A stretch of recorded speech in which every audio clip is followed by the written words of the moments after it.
You know, Tim's been saying it for a long time that we're on the road to civil war, and it seems like people are starting to agree. And I'm not talking about just anyone, mainstream people like Tim Walz. You've got, who was it, Ray Dalio's talking about it. Minnesota has really got people all worked up. There was an attempt from a guy from Minnesota to break Luigi Mangione out of jail. So we're going to talk about that. He's like a 36-year-old crazy guy. And, air marshals have mistaken ICE agents for, or air marshals were mistaken for ICE agents, and they're chased out of an LA County restaurant. So we're going to talk about all that stuff. But first, we want you to go and buy some coffee. Castbrew.com. You can buy all of our wonderful coffee. You can get the 2 weeks till Christmas. You can get Josie's 1776 signature brew.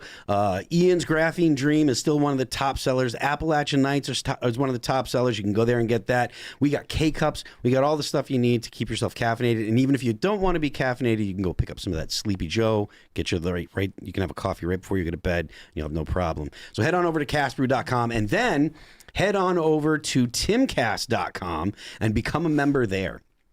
When you become a member at Timcast, you get access to our Discord server. That means you can watch the after show and talk about talk with the people that are on the show. You can ask questions. You can meet a bunch of people that are like-minded. There's a bunch of people that have made families. You got boyfriends and girlfriends. People have had kids. That's the truth, actually. So yeah, head on over to timcast.com, join our Discord. Head on over to rumble.com, become a member there so you can watch the after show. And right now, we're going to go, we have so yeah, smash the like button, share the show with all your friends, tell everyone you know. Joining us to talk about all these things tonight. I'm sorry, I didn't get your name earlier. Savannah Craven. Savannah Craven. Yes. Tell everyone who you are. Sure. Well, I'm really happy to be here. So Thank thank you. you so much for having me.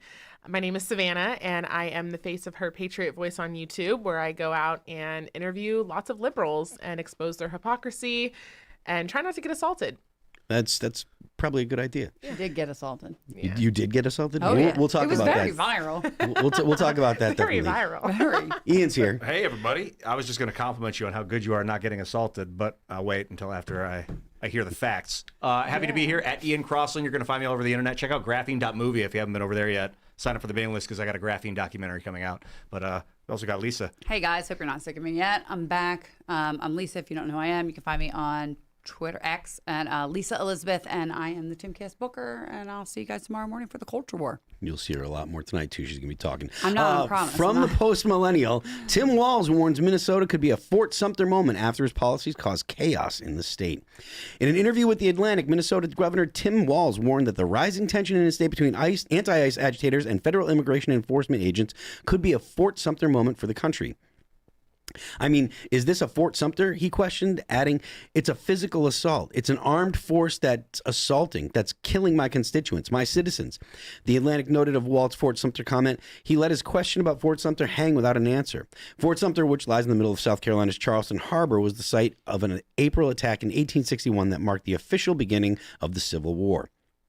Walz also brought up abolitionist John Brown during his interview with The Atlantic, with the figure rising to fame after storing a federal arsenal in Harper's Ferry, West Virginia in 1859. Guns pointed at American. It's certainly not where we want to go, said Walz. I mean, this is something that Tim's been talking about for a long time. I mean, we've got the phrase, where's the off-ramp? Like, how do you defuse this? And when you have the state government clearly inciting their population, there's a possibility that they're involved because of the signal chat stuff. If it's not, if it doesn't go up to Tim Walz himself, there are people in the state government that were involved in that signal chat, helping to organize what amounts to an insurrection. It's not just a protest or just protesters. They're there specifically to inhibit ICE activities. They're there to specifically prevent ICE from carrying out their duties that are by the book, that are legally, that's what they're supposed to be doing.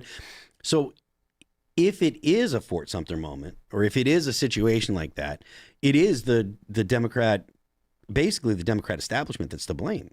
Oh, absolutely. I mean, I don't know why Tim Walz is acting like he's so surprised because, like you said, he's the one who's been inciting this violence. This is his state. He's responsible.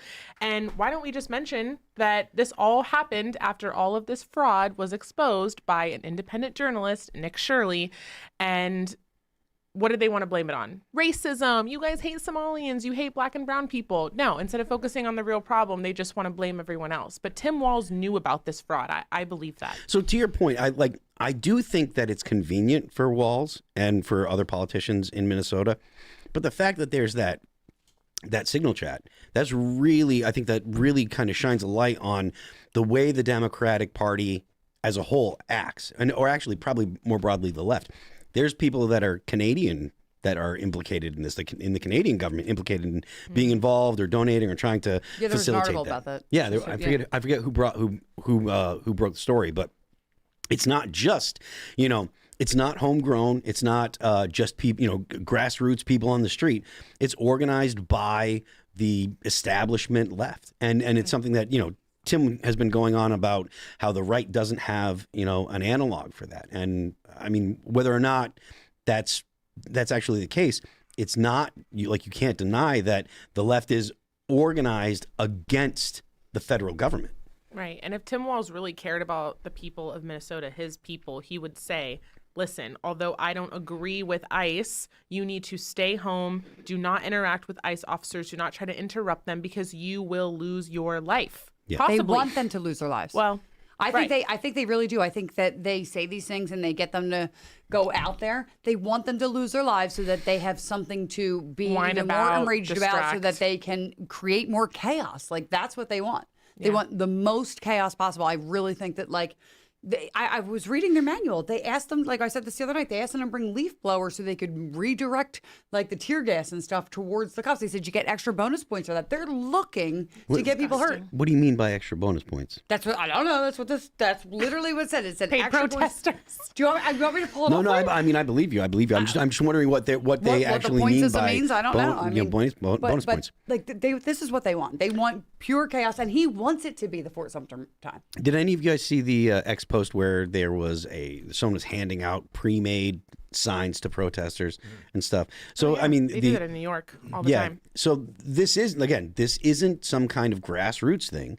It is organized. They're extremely efficient at raising money. They're extremely efficient at riling up their base, riling up the people that are honestly. They're people with not a lot to lose generally. Not everyone, of course, because Pretty, the guy that was shot by the cops just the other day, he had a life. He didn't have. I don't think he had a wife and kids, but he had a life. He was a nurse. It was a legitimate kind of life. It wasn't like some kind of vagrant or just a person that was consistently in and out of jail or whatever. But that's the shock troops, really. The people that don't have a lot to lose. They don't have families. They don't have real jobs. It's they tend to be just kind of part-time or short-term jobs or what have you. Or they're just activists. Yeah.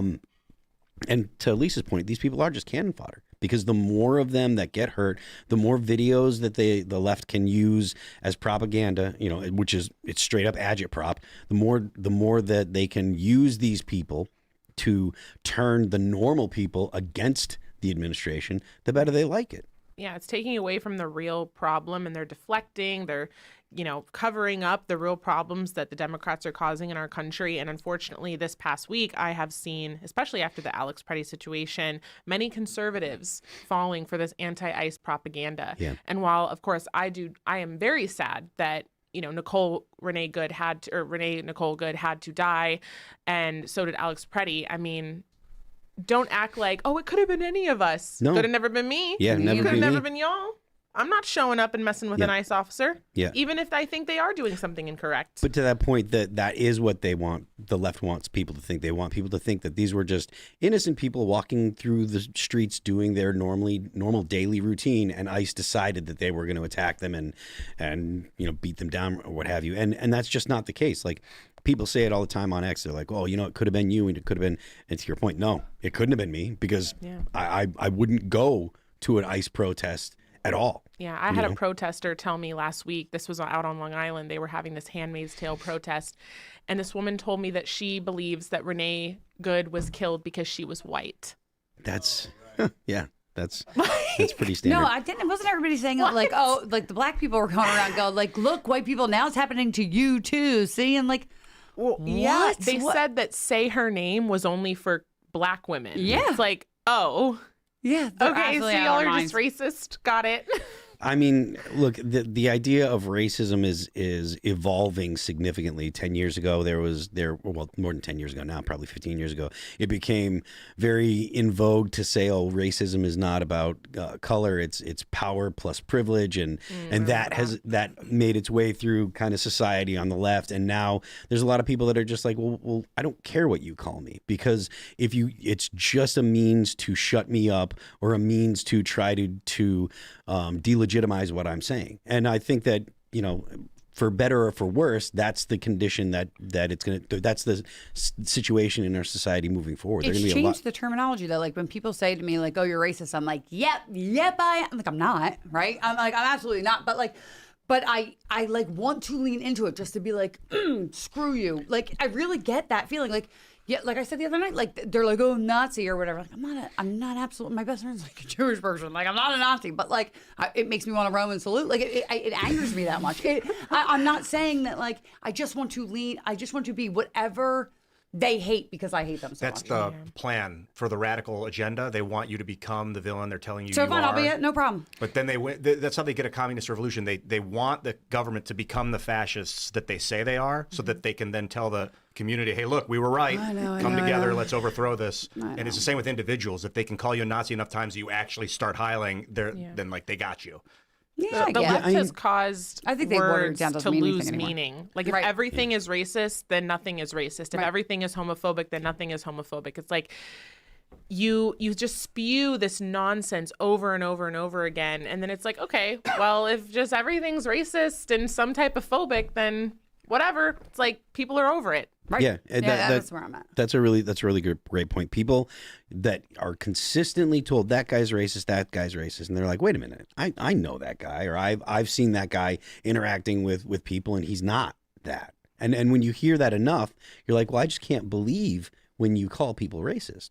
I don't believe it. That your accusations no longer mean anything. It's like calling Trump a Nazi, right? Like Donald Trump is clearly not a National Socialist, right? He is, and Nazi is a very specific thing. Even if you're calling, like, if they were to just call, when they call people fascist, then you're like, all right, maybe you have some kind of reason to equate a person with a fascist, because fascism is usually nationalist and authoritarian, and so, maybe there's some kind of similarity, but Nazi's a very, very specific thing. Nah, bro. They want Trump to get that living space with the German people. Yeah, that's what it's all about, guys. It's whatever my iPhone tells me today. Right. Yeah, That's literally what it is. But the phrase Nazi, it's just so watered down, and so people they hear it and it's like water off a duck's back. They don't care.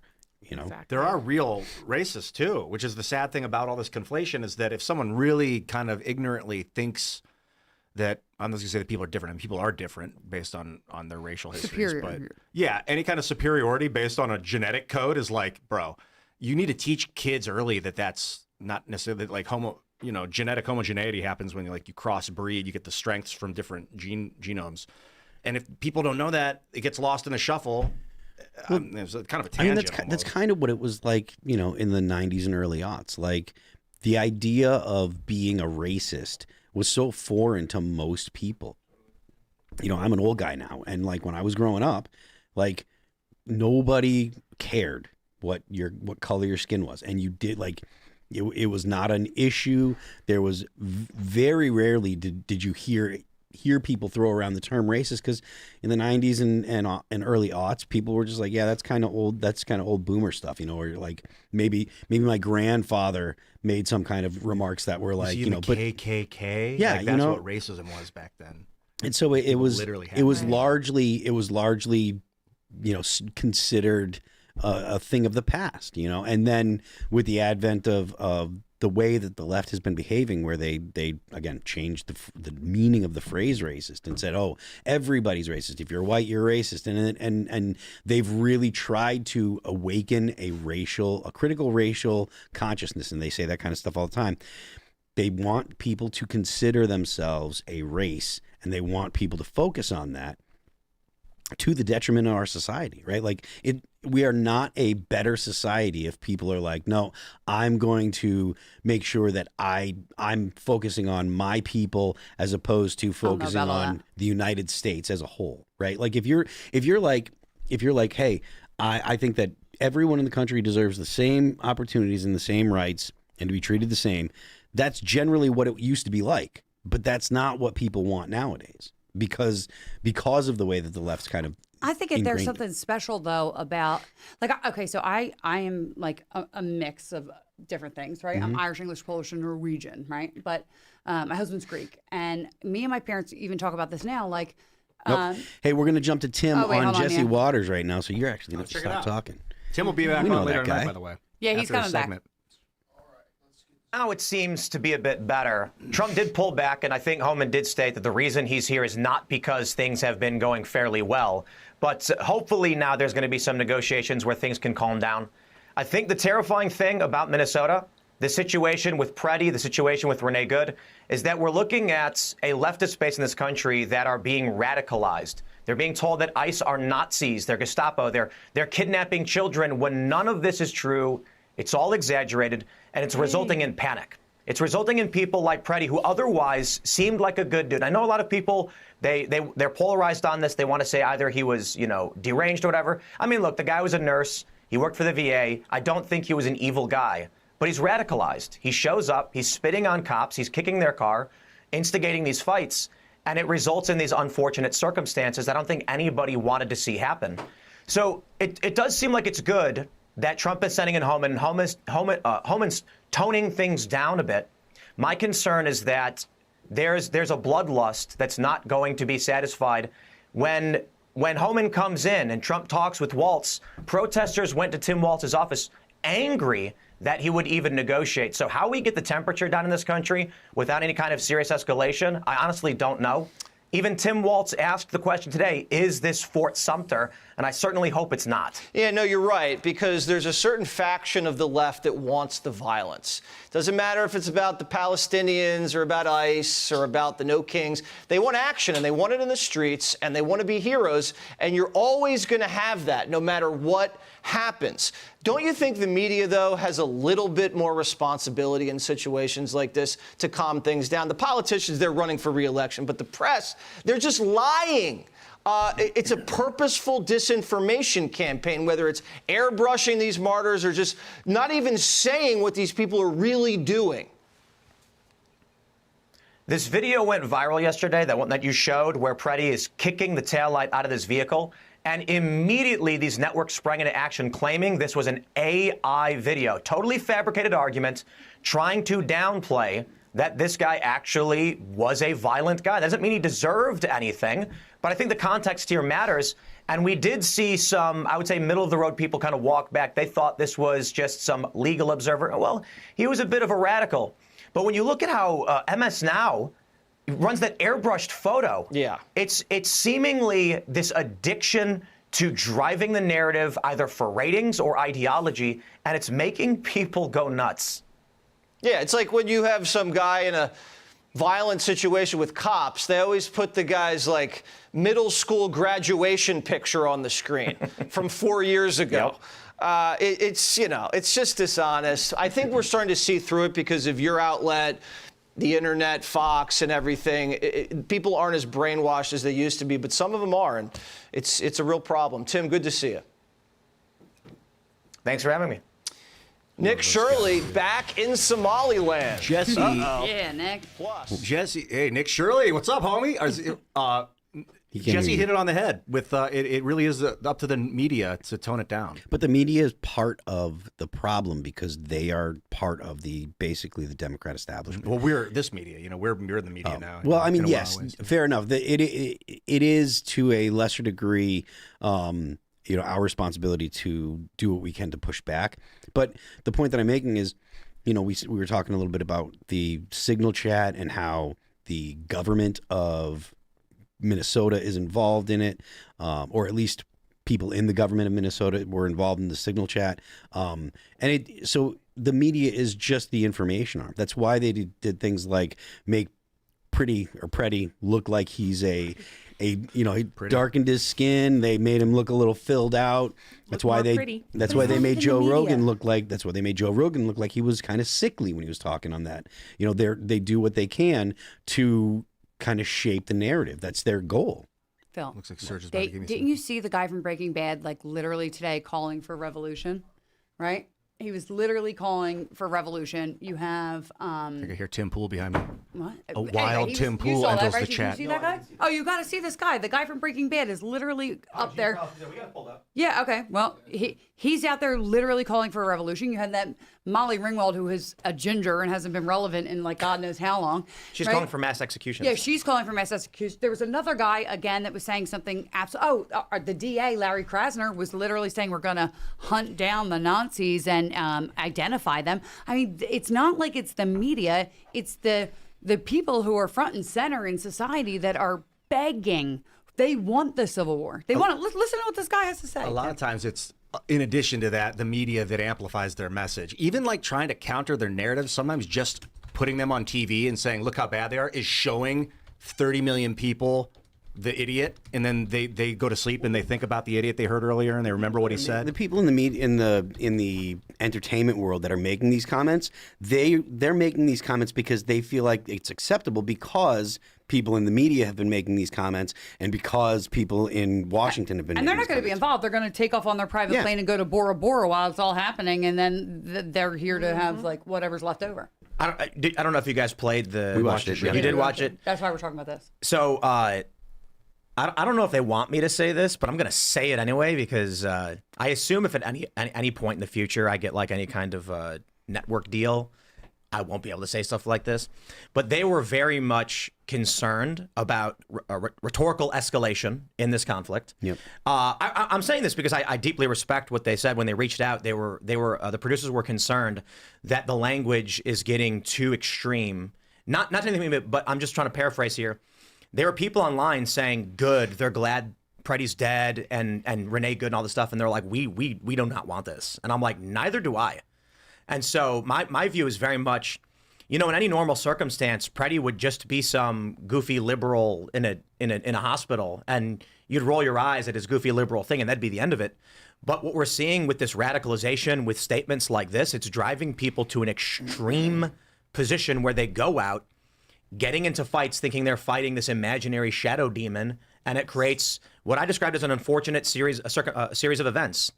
I don't think any of those agents went out there with the intention to murder anybody or kill anybody. I don't think he went out there with the intention to murder anybody. But I'm going to say this, because I try to be light when I go on Jesse's show. That man absolutely knew what he was doing could result in his death. I don't think he deserved to die or anything like that. But I said it yesterday. I said it this morning. With the killing of Renee Good, he knew full well that these agents are on edge. They are willing to use lethal force. And on more than one occasion, he showed up armed to commit felonies, and I think he knew the circumstances he was creating. I do. So again, I try to be light, because there is a, what Jesse asked me on the show. You guys probably heard. They said, does the media have a responsibility? That's what I'm talking about. That was the first thing I said when you guys wrapped. And that was exactly what the producers were basically saying to me. Is like, I don't want to put words in their mouth, but we're concerned that the language around this is pushing people to extreme ends. I'm like, agreed. That's just looking for you to be responsible. Like when it comes to the way that you phrase things, they're just like, look, and it makes perfect sense because the left doesn't do it. Well, I guess my point is, I would say, the simplest way, Fox is concerned that, and good. I can't speak for MS Now or any of these other outlets because I don't know, but Fox is genuinely concerned that the rhetoric is pushing people to extreme ends, even on the right. And I agree. And look. It's permission. I said this morning that all of the prominent conservative personalities, people on the right, none of them have celebrated Renee Good's death or said she deserved it or anything like that, or Preddy. They've been very critical of the actions these people chose to take. They've simultaneously criticized the left for celebrating the death of Charlie Kirk. But at the same time, prominent liberal personalities also denounced the death of Charlie Kirk to a great degree, not completely. The issue is, it's the run-of-the-mill left, and I always argue it's a tendency on it's a generality on the left with a tendency on the right. That is, When you look at the basic people who are commenting on liberal podcasts, posting TikToks, they're celebrating Charlie's death. When you look at the right, they're not. So it's an inverse proportionality. Like 30% of the right is going out and celebrating all this. 70% of the left is going out and celebrating it. The people on the right who are prominent and the people on the left who are prominent largely are trying to dance around the issue.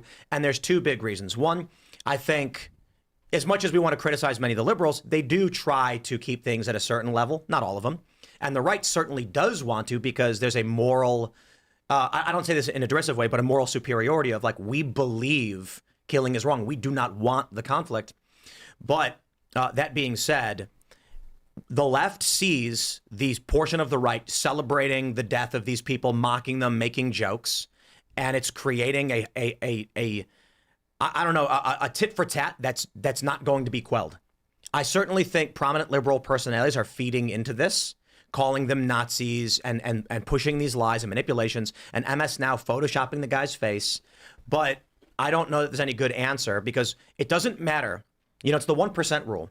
The issue at play is going to be the masses on both sides. If they get critical enough to want to kill each other, then it's going to happen regardless of what we want or what we say. And we come to a point where, you know, I'll say something like, this guy does not deserve this. No one should be killed. And I'll get a blasted comments and replies being like, you're wrong, Tim. You know, it's too late. Things like that. That's what's deeply worrying to me in all of this. And I'll say this too. Look, there's a reason I'm associated with the right. And it's because I largely agree with the veterans when they come on this show and they say, you do not want this. Yep. You do not know how bad it's going to get. And then you've got these leftist LARPers that are just like, is it time? Like this Breaking Bad guy. Let's do this. Let's jump to this story from Fox News. Breaking Bad star calls for revolution after federal agent shooting in Minneapolis. Actor Giancarlo Esposito tells Variety that very rich old white men are exerting their power to suppress our own people after weekend shooting. I want to add to this that Molly Ringwald said that the people who supported ICE will be treated as traitors and collaborators, just like in World War II. And if you don't know what that means, it means you're going to be executed. I'm not trying to be cute. I'm not trying to exaggerate. Look it up. In France, after the war, they went around hunting down people that collaborated and executed them. Not everybody, but I think it was around 7,000 people were executed. Many others fled. So when the Nazis came in, if you were a politician or a business owner and you were giving them food, they remembered you. And that's what she's threatening you with, mass executions. It's not a joke. Let me play this clip. You can hear what the guy said for yourself, and then, yeah. This is time for a revolution. It's time for it, and they don't even know that's what they're starting. You know, some very rich old white men are exerting their power to suppress our own people, thus creating a feeling of civil war in the streets, preparing the haters to hate, teaching them how to shoot. They're not even trained right, to kill. This man, and I tell you what is the most important component of this is not that a celebrity is calling for revolution. It's that you can see it in his eyes. He doesn't know what this will mean. He doesn't know what this will mean. The horrors you will experience are beyond your comprehension. Go talk to any real combat veteran. Go talk to one of these guys doing wet works in foreign countries and talk to them about what happens when the system falls apart. Talk to them about in Egypt, when the military decided they could not keep a handle on the Muslim Brotherhood, so they showed up with AKs and started mowing people down, just killing them in the street. This guy doesn't understand. He'll be sitting in Santa Monica, sipping his coffee, saying, I think the rich white, boom! And then half his face is blown off and he's sitting there shaking. Can't hear anything with blood dripping from his mouth. That's exactly how his character in Breaking Bad got it. Spoiler alert. Right. You know, and what he was saying, at least from my perspective, some of his diagnosis is correct, or he's on the right track in that there are groups of older, I don't know if they're old white men, whatever. There's groups of, I think, consider them bankers, that are structuring our economy for a collapse and anticipating street fighting in the United States, and they're happy for it because they don't like free speech and gun rights and property rights. They want a socialistic corporatocracy, and they want us to be corporate slaves. That's what corporate governance is. That's what ESG is. So he's kind of right about that, I think, but the whole blaming the U.S. government and ICE is not, I think that's where he's missing it. I think that's where he's missing the I just with this stuff, what does it matter? The worldview of these people is not going to change, and you're not going to convince them. You're not going to sit down for a cup of coffee and explain to Giancarlo Esposito why you don't want war, because he doesn't know. If this guy knew, he would not be calling for it, and he's not going to believe you. The only thing that would ever change these people's minds is actual experience. Yes. But how do you give someone experience of what it's like to be in a war? These people live in a made-up fairy tale world where everything is just movies and social media and TikTok. And when you call for revolution, it's so interesting because the left always wants to call for violence, right? But after Charlie Kirk was brutally murdered, we called for a revival, not a revolution. We were not trying to fight against the people who were celebrating the death of Charlie Kirk. We wanted to bring more people to Christ, and that's what Turning Point tried to do. And it's just so interesting. I mean, do these people really want to live through a war? They don't know what a war is. Look at what Larry Krasner said, though. He's a DA in Philly, literally saying we're going to hunt them down like ICE agents, like Nazis, and identify them. That's why I said it's permission. They people want in, this to happen. Yeah, people in positions of authority saying that kind of stuff give permission to people that are not in positions of authority. They want this to happen. We've gone back and forth, Phil and I, quite a bit on there is no off-ramp. Right. And we are in a substantially worse position now than we were 6 months ago and 6 months before that. Is there any indication this is slowing down or is not going to escalate? No, and we've been saying this for 3 years. Like within the first 6 months of me coming on the show, we started talking about that. Phil sat down the first day he was here and he went Civil War. And I was like, Phil, slow down there. We don't say that on this show. No, but we did. Like it was in like what 2023 or whatever. We were like, where's the off ramp? But how do we stop this? Because things are only going to keep escalating. That doesn't mean that there isn't one though, because not being able to see it doesn't mean it doesn't exist. Well, the off ramp, I'd imagine, it includes the way we often describe it is, you know what? Let's do this. We had Tony on the show, Tony Ortiz, and he said he's in the nothing ever happens camp. My argument to him is that the people who think nothing ever happens have a fictionalized or condensed view of what history really is. You read a history book, you'll read a single page explaining the entirety of World War II. Certainly overlooks the nuances of every year throughout the conflict, or the American Revolution for that matter. People, I assure you, first and foremost, if you go to Times Square and ask someone when was the Declaration of Independence signed, they're going to be like, what's that? The next step you're going to get is people who say July 4th, 1776. And then only the smallest amount of people are going to say July 2nd, 1776, because they actually read it. And then you're going to ask people, when did the American Revolution start? And they're going to say 1776. First, people are going to say, I don't know. Then you're going to get the 1776. Then you're going to get people who say, well, we don't have a set year, but it was likely around late 1760s, in fact, into the 1770s. 1 out of a million people would say that, probably. Exactly. Or they'll say the Battle of Lexington and Concord in 1775, a full year before the Declaration was signed. They don't actually know. And my point here is, we are in the thick of it today. The American Revolutionary period was 20 years.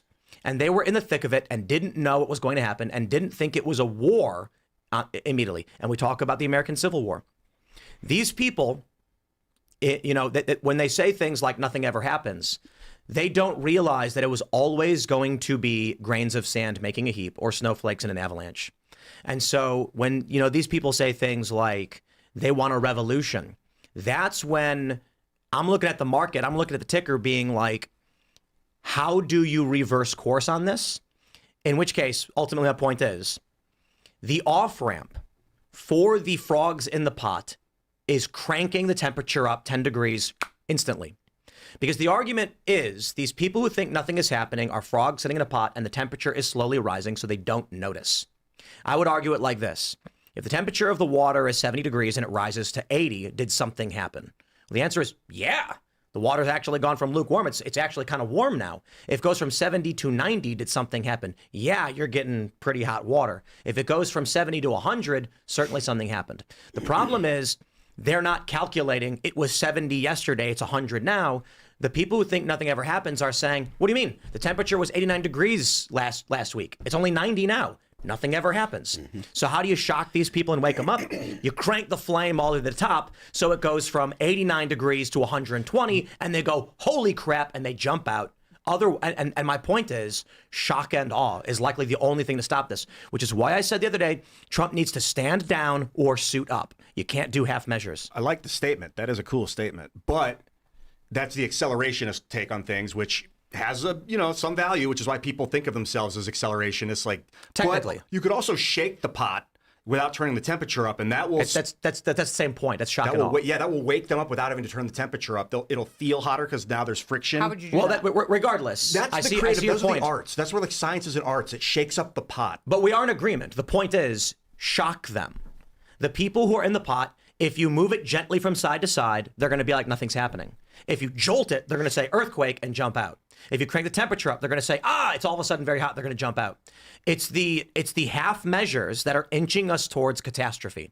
Now, that's why I said, again, Trump needs to stand down or suit up. He needs to insurrection act, go into these places, send the National Guard out, say we're we're taking over domestic law enforcement to stop the extremism, because you need to wake people up to what's going on. There's no guarantee that works. So then the other option is stop playing into leftist agitprop and giving them the photo ops they're asking for with these half measures. Yeah, in fact, I'd like to see them turn the temperature down by actually highlighting that they're releasing some of the nonviolent criminals if it's actually happening. And one of our that guests doesn't turn the temperature down; that increases it. You don't people on the right are going to boil if you release these people. Right. That's right. Okay. The reason the temperature is going up is not because there's a collective effort to where people are agreeing on the left and right. Hey, you want to make things worse? Yeah. It's that the left, when Tim Walz calls Trump on the phone and says, let's negotiate, the left protested him. What about peace through strength? That's what I'm saying. What about shock going and awe. in there full force with everybody you got, making a big scene, and be scared? Agreed. Terrified. That's where I want to be. That's what I'm saying. Trump, insurrection peace, act. If it's going to work over there, it can work domestically. I don't think it was. I'm saying you need people to realize. First of all, Trump needs to assert the monopoly on violence and say, enough of this. I rag on the libertarians because I don't understand what the benefit is to what's going on. Let this conflict just boil over and keep happening. It's bootlicking to want the riots to stop, to want the windows to stop being smashed, people to stop being killed. This is my beef with the libertarians right now. A guy died. Pretty's dead. It shouldn't have happened. I believe he was radicalized. I believe he knew the consequences, and he went out there, and more people are going to do it. We can stop it right now. I tweeted, Trump should go to Minneapolis, and all of this stops. And, it's hard to convey this over a tweet or an X post, because people are like, what's Trump going to do? When the president goes to a city, the city goes on lockdown. It's in effect, an insurrection act. If Trump invokes the Insurrection Act, he is making a declaration saying, I'm taking over law enforcement. That could be too hot. That could turn things up. Maybe it turns it up enough to shock people and make people back away. There's another play. Trump announces he will be visiting Minneapolis so that he can work with the governor and bring the temperature down. Secret Service, National Guard, federal police lock the whole city down, and all of a sudden there's no riots anymore. It pushes out. You create security checkpoints, security zones, and simply by being there, Trump isn't saying, I'm crushing you. He's just literally crushing them and not giving them a narrative option. If Trump invokes the Insurrection Act, the fear is they'll say, this proves he's a fascist. If Trump says, I want to help Minnesota and calm things down, so I'll be visiting, then they effectively lock the city down. It's a fantastic and there's no escalation. Tactic. That's an excellent tactic. That's what his advisors should be telling him in the boardroom right now. Probably they're watching this show and they're going to tell him. The only downside is now you said it publicly, so people will hear that, but they won't matter. So good job. Yeah, that's what I say, and it shows tremendous strength from Trump. And he can do diplomacy while he's there, legitimately. Trump can say, I am going to come down personally to try and help the community and bring the temperature down. Trump could even say, I am deeply troubled by the death of Alex Pretty and Renee Good. These things should not happen. I am going to personally come to work with the mayor and the governor to make sure this stops. And simply by showing up, they lock the city down.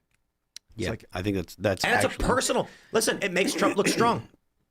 Lisa doesn't like it. She wants the boot. No, I think that all that does is say, whenever you throw a violent temper tantrum, you get your way, and then it's going to encourage everybody to do that. How are they getting their way if Trump says I'm putting a boot down? Look, he's not putting a boot down. He's going in there and saying, you just said to say that, with the pretty thing was terrible or whatever. Like, no, you can't give them. You can't They're even going to give be them. mad either way. Yeah, Sure they are, but You can't give them a win at all. you stop the agitprop overnight.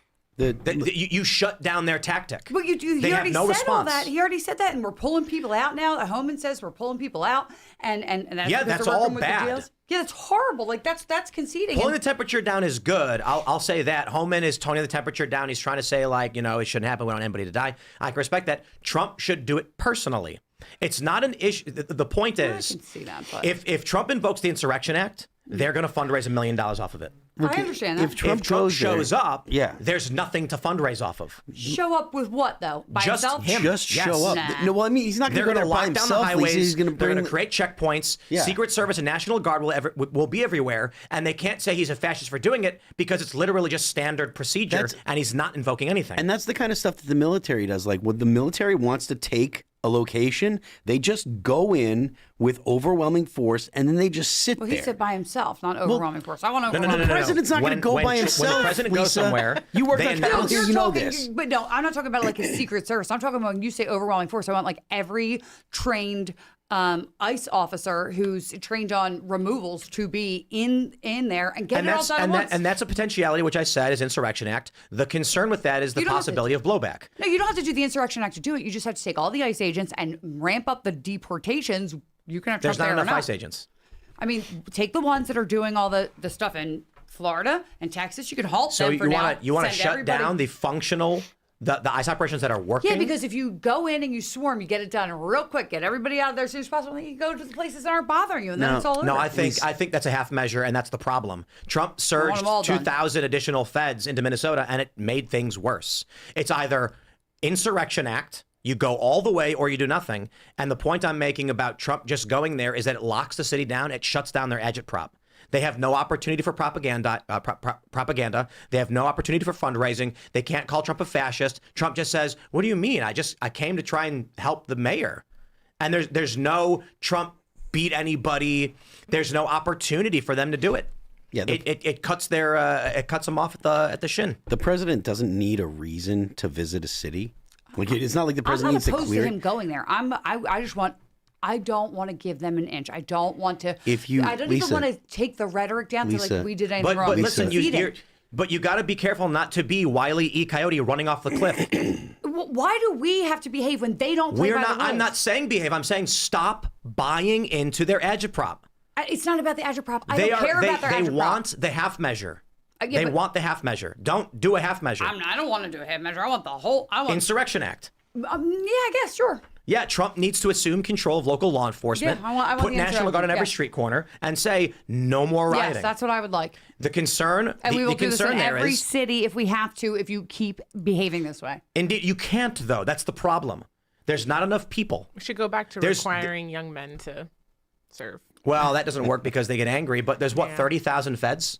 So how do you occupy every single city? You can't.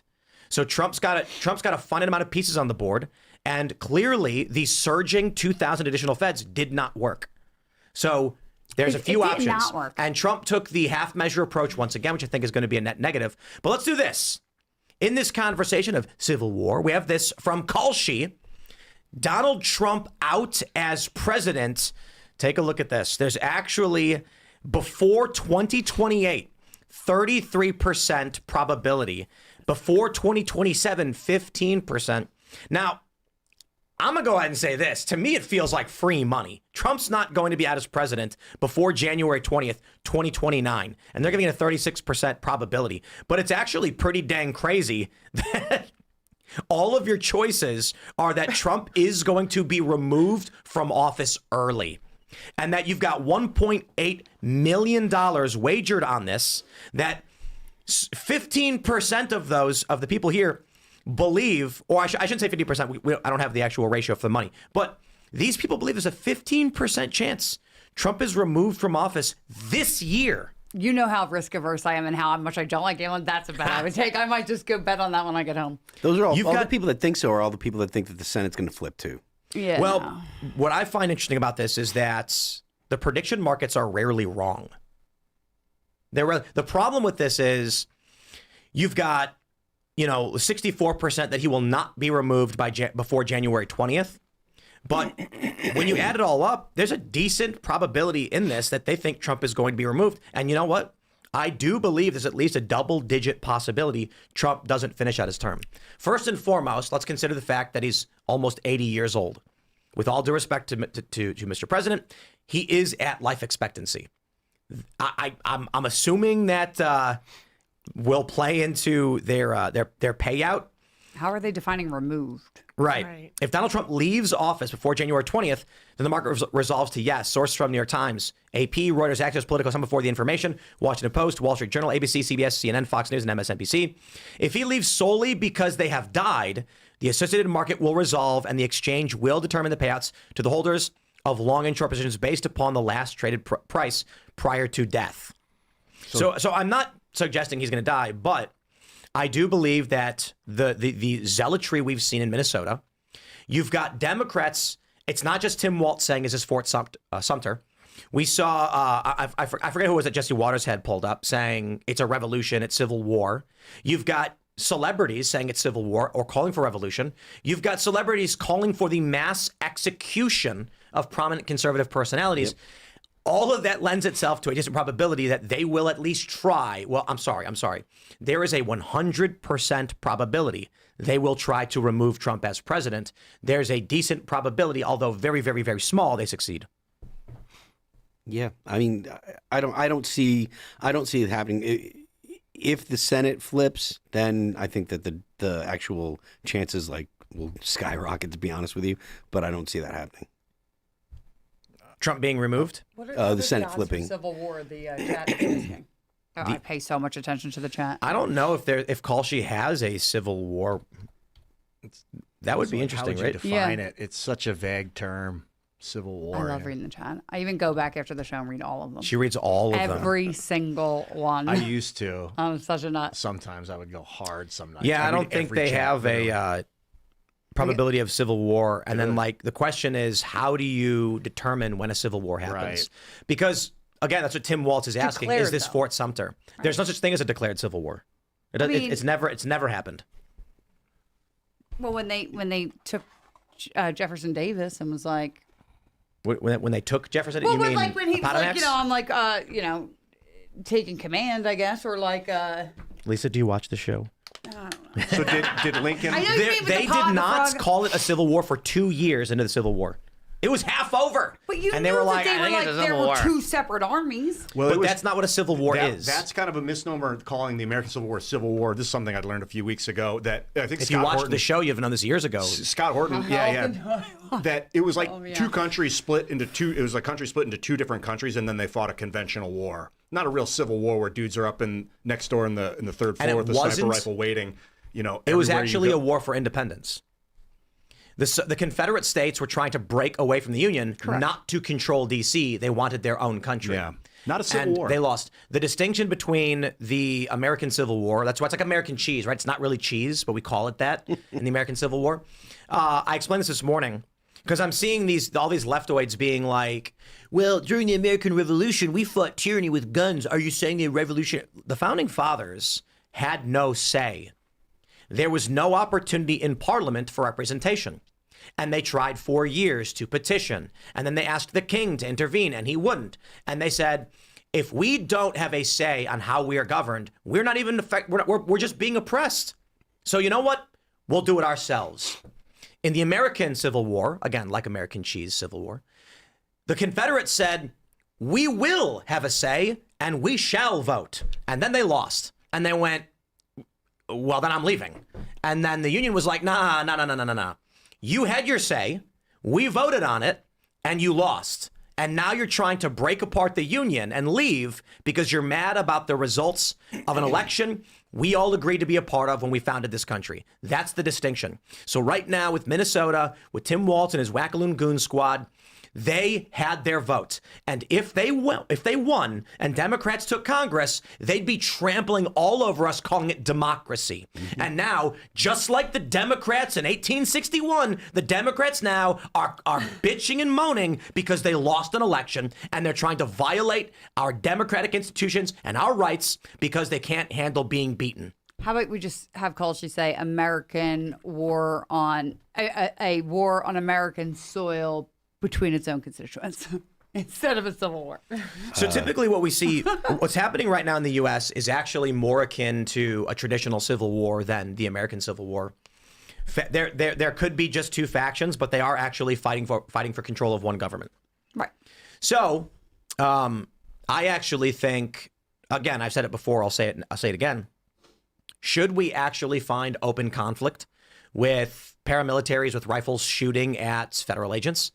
Historians will claim the Second U.S. Civil War began years before now, maybe even 2020. And we just when the president claimed the election was stolen, which resulted in January 6th. And then history will be condensed, and they'll say, over the next several years, there was fighting and riots, which culminated in the formation of paramilitary groups. And huge influx of mass illegal immigrations. Yep, into the border country, was 20 opened million up. People. Boom. They'll say in response to the defeat of Trump, Democrats, it depends on who wins, to be honest, but I'm imagining a 12-year-old with this virtual reality, Neuralink in 100 years, and they're saying the Civil War began in 2021 with January 6th. Yeah, January 6th was the Fort Sumter. If you want to force us to act like this is like the Civil War of the 1860s somehow, Bro, was January 6th. It's genuinely crazy to me that Abraham Lincoln actually dispatched troops to southern states, and they were shooting at each other, armies.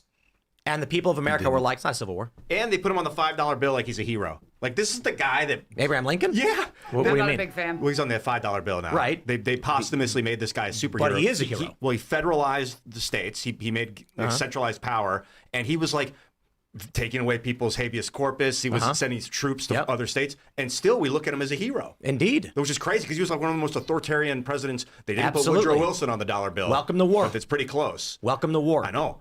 And he's on Mount Rushmore. Like, he's a hero. Yes. And he was aggressive. And I liken Trump to Buchanan, and y'all can be mad at me all day, but Buchanan tried placating the Democrats. He cut deals. He did not bring the boot down. And after he leaves, the moment Abraham Lincoln is declared the winner, well before he's even inaugurated, because at the time it was March, not January. So they have the election in November. There's several months in between. 7 states seceded. Abraham Lincoln's not even president yet, and they left. Then he gets in and he says, I'm bringing the boot down day one. The thing about now, if we bringing the boot down, argument here is that it won't work in this situation because this is genuine Civil War potential. Whereas if it was 2 countries fighting like the North and the South, yeah, send the boot down, go after them. That's a foreign country for now. Right now, increasing the boot, the pressure, I feel like America's built to resist that. If the federal government goes authoritarian, our country is built to destroy that. Abraham Lincoln arrested Confederate sympathizers in the Maryland state legislature. But that was a situation where it was 2 countries. It was like a border conflict. Not initially. When he first came in office, the perspective of the Union was largely that there was still one country. It's just that the southern states were ignoring federal law. That's why they did not call it a civil war and didn't believe it was happening. Abraham Lincoln says, I'm going to arrest state representatives, and did, and threatened to arrest a sitting Supreme Court justice, and he suspended habeas corpus, and we put him on a mountain. The point is this. History is written by the victors. The decisive, the strong, they survive. If Trump right now said, actually, let me put it like this. When Abraham Lincoln was like sitting in his chair, rocking back and forth, and he goes, I'm sending the troops. 4 more states went, holy crap, and they seceded and joined the Confederacy. There were 7 initial states, and after Lincoln said, I'm sending troops in and shutting you down, you are in the Union, 4 other states flipped. Virginia, for instance, was not in the Confederacy. They were 2-1 in support of the Union until after Abraham Lincoln said, I'm going to send in the troops. Then their state legislature said, holy crap, this dude's going nuts. We're out. And I can't remember, it was North Carolina, it was Virginia, it was Tennessee, I think. I forget the 4th one. Texas joined the Confederacy largely because of geography. They were like, we're not connected to the Union. What do we do? I guess we're Confederates. My point is, if Donald Trump right now said, I am suspending habeas corpus on the transport lines, on the highways and the railways, where we are dispatching the Marines under the Insurrection Act to quell this rebellion, and he wins, they put his face on a mountain. Right now, people will be shocked. They'll be scared. They'll be like, oh my God, what is Trump doing? But should he win, just like Abraham Lincoln, they'll say the greatest president of all time. Yeah. Or someone will scream "Sic Semper Tyrannis." But you understand why Lincoln is on the memorials and stuff, right? Like on the $5 bill. It's because, according to he quote unquote saved the country, right? That was the whole point. That's why he's celebrated as a great president. Like if he had done all those things and the South had won the war, he would not be looked at as some kind of hero. Yeah, he'd be looked at as a great loser. They probably wouldn't even talk about him. He'd be like Jefferson Davis, like nobody talks about Buchanan except to badmouth him. And it's because he was just trying to negotiate. He was trying to placate. And that's what you get. Yeah. And the funny thing is, you can say the same of the South. This is contested, but it's largely, well, I'll say this. It's contested. But many people do believe that if the Confederacy marched on D.C. after the first Battle of Bull Run, the war would have been over and there'd be two countries right now. But the South was like, we just want to be left alone. And so they pushed back the Union troops at the first Battle of Bull Run. And then Lincoln was like, rally troops, we're going in and crushing them. And then they lost. Yeah. Right, Some people argue that they were too weakened despite winning to actually have taken D.C. But I think do you think we're in active civil war? And what would your call she prediction look like? I have no idea. What I will say is because of the advancements in war, we were talking about Fallout the other day. The one thing I'll criticize the Fallout franchise on is what is meant to be this profound statement, but is one of the dumbest things ever. When Ron Perlman, fan by the way, I appreciate the VO, says war never changes. And I'm like, are we talking about changes all the time? The Genghis Khan put a guy on a horse with a bow and arrow and they conquered all of Asia. Before they were just tackling each other with clubs. Then before that, some dude took a piece of horse's tail and tied a rock to it, spun it around, and threw it and hit a guy in the head. Biological war changes all the time. Chemical warfare. Yeah. Guerrilla warfare, submarine. Exactly. The point is, I get weapons. the philosophical, like the conflict, but right. I will say this too, of that line, war never changes. We are in psychological warfare zone. That's why the left plays the game of agitprop. It's why they play the I'm not touching you, because they're trying to exploit our social norms. Here's what the left's goal is.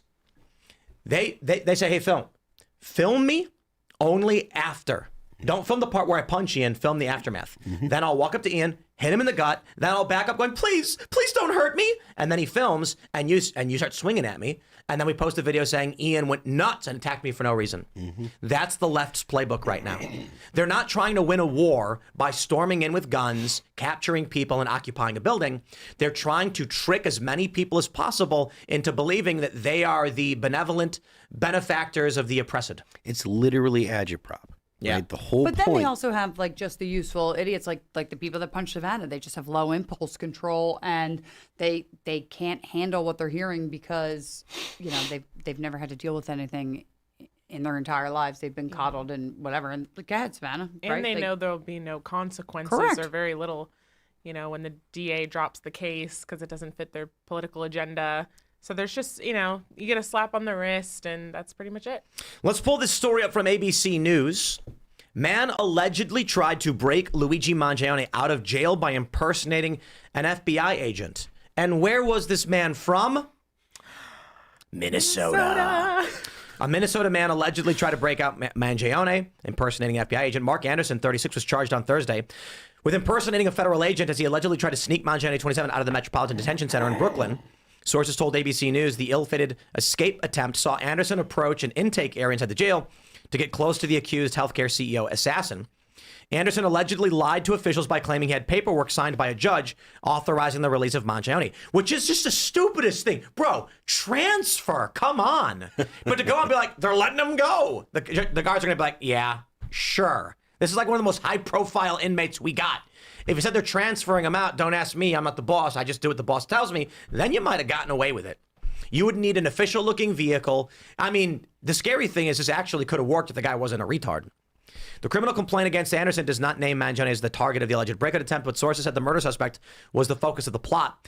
The scheme reportedly fell apart when Bureau of Prison staff asked to see Anderson's credentials, which led him to show his Minnesota driver's license and throw numerous documents at personnel. Can I see your documents? Huh. Yeah. Flood the zone. I would love to see pocket what sand. this person looked like, don't you? Yes. I want to know how crazy this person looks. I think they're non-binary. Oh, look, they have his picture. good. He had a pizza cutter and a fork. Oh my gosh. What do you do with a pizza cutter? Now look, I'm not. This That's a doesn't look. terrible I've never seen a pizza cutter look like case you that. get Terrible hungry. weapon. They're not even sharp. Put a sock and a cue ball and a Hey. sock. That's all of that. Hey, Lisa. I'm just saying. I didn't say what it was. I'm just saying, like, if you're gonna, No.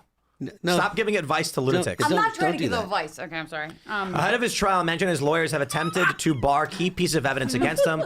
Mangione allegedly shot Thompson. We know this. But Minnesota is turning into a hotbed for revolutionary and rebellious activity. Again, Trump needs to stop playing footsie with these people. Yeah. He needs to actually do something. Can we just give Minnesota to Canada?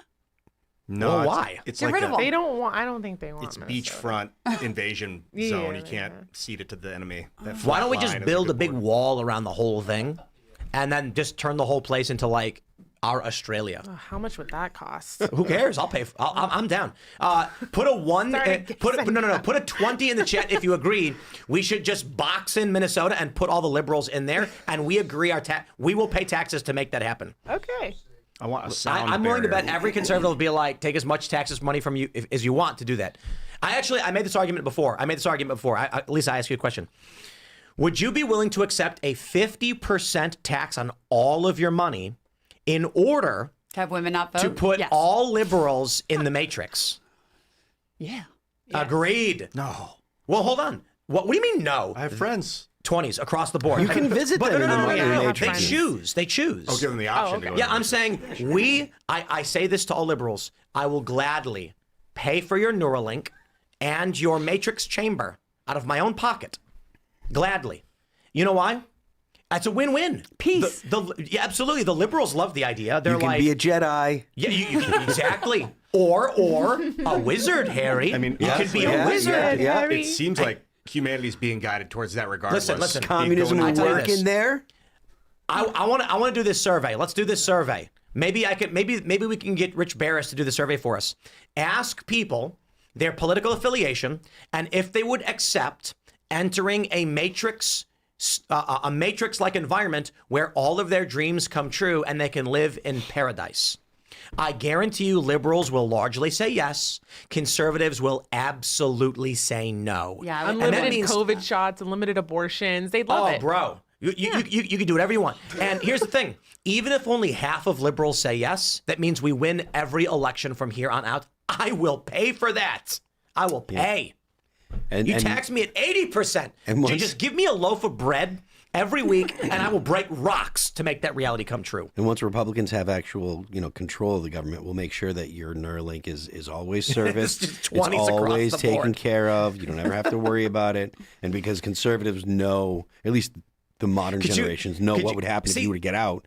We'll never let them out. This is why we need this film producer I've been talking about 1,000,001 times, because this is the perfect Oh, I think I might have a team. minute It's long close movie where it's just like a wholesome conservative family having pancakes. Mom makes like 50 pancakes and there's tons of bacon, and then 7 kids run downstairs and dad's laughing, drinking his coffee, and then they're smiling, and then you just get this beautiful experience of a traditional American world. The mom's got like an apple pie cooking, but no, it's for after dinner. Grandma and grandpa come over and they're all smiling, and then right towards the end, the punchline comes where the dad says, "Can you believe it only costs us 80% of our income to maintain such a beautiful world?" And then he clicks the TV on and you see the matrix fields of all the liberals just wired in with smiles on their faces.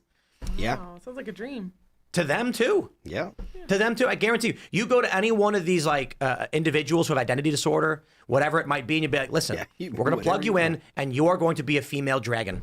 Well, I don't And the like guy's going to be like, giving- that's all I ever wanted. I And don't I'll like pay for giving it. them a lot Just of no them voting. a choice because, like, a lot of them just want to infiltrate everything that's good.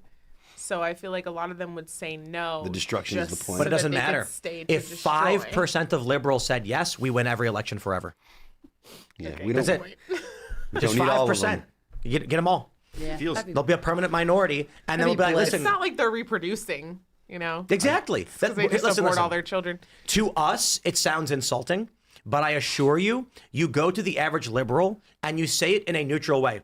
Would you be willing to plug in a Neuralink so you can experience any universe that you want whenever you want? They're going to say, absolutely. They're going to be like, yeah, that'd be cool. It's like you can be in Harry Potter. You'll plug your brain in, lay down, you're in Harry Potter. What if we could then hook an IV for nutrients and you could literally just zone out and live in Harry Potter for the rest of your life? A lot of them. They wouldn't have a long life. They're going to say though. yes. You get like, bed sores. Yeah, but and they stuff. spin. We put them in one of those things where they're like, you know what I mean? And These are it's like their details. muscles These are will atrophy and details, stuff. Lisa. These are details that Well, we you don't. have to like get these them are to the holes in the- exercise a little bit. Hold on, more. you're thinking too much because they're not going to know anything. They're going to be like, I don't care. Oh, I'm not telling saying you. I care that Listen. that's going to happen. I'm just saying I'm pointing it out that that's going to happen. I guarantee you there's some morbidly obese 50-year-old guy who's like, I'm secretly a little girl. And you'll be like, well, we can plug your brain into the machine. You'll be one. He'll be like, please do it.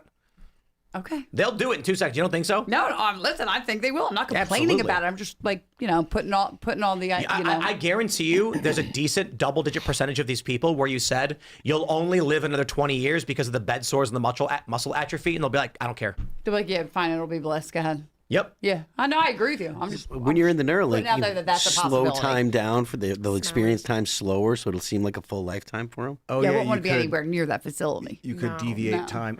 Somebody was saying, this was somebody on a podcast about pharmaceutical psychedelics, and that the next phase of humanity will be people plugging in to the neural net, just like you're talking about, but on legalized pharmaceutical psychedelics, and then they'll just That's be in there. really terrifying.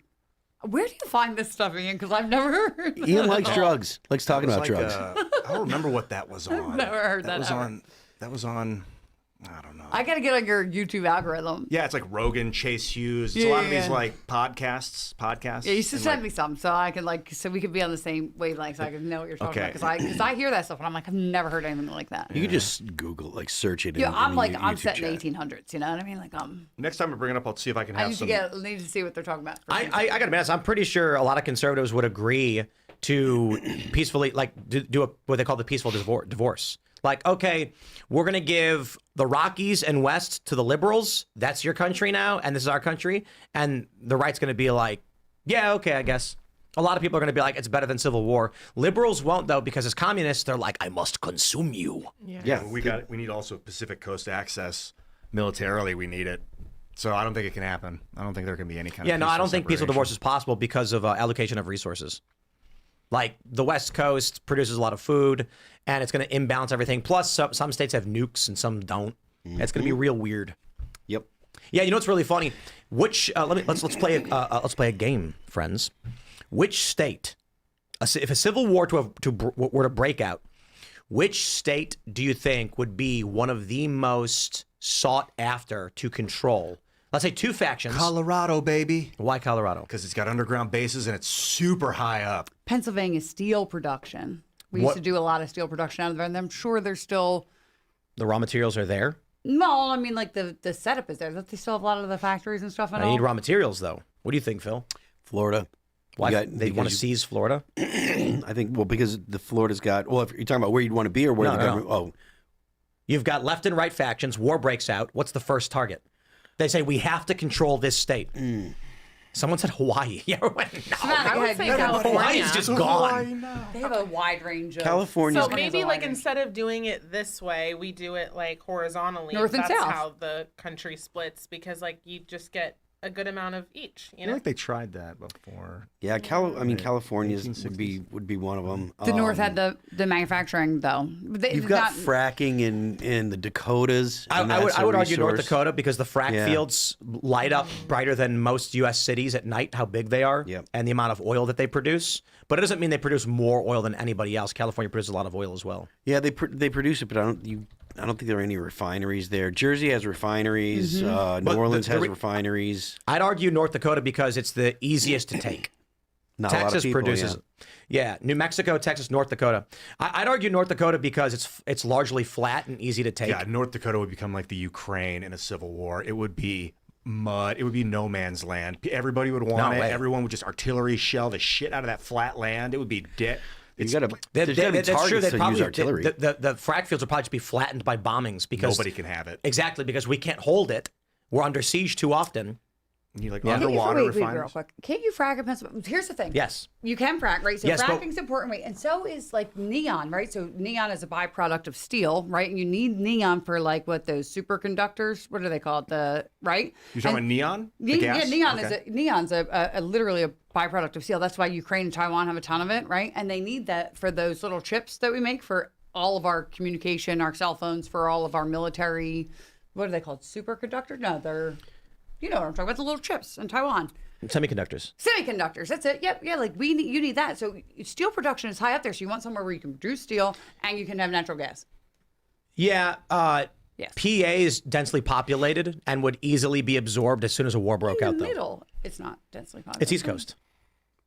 Okay. Pennsylvania's on the water. Everything east of the Mississippi. We have the Delaware. We can just Yeah, it's on the water.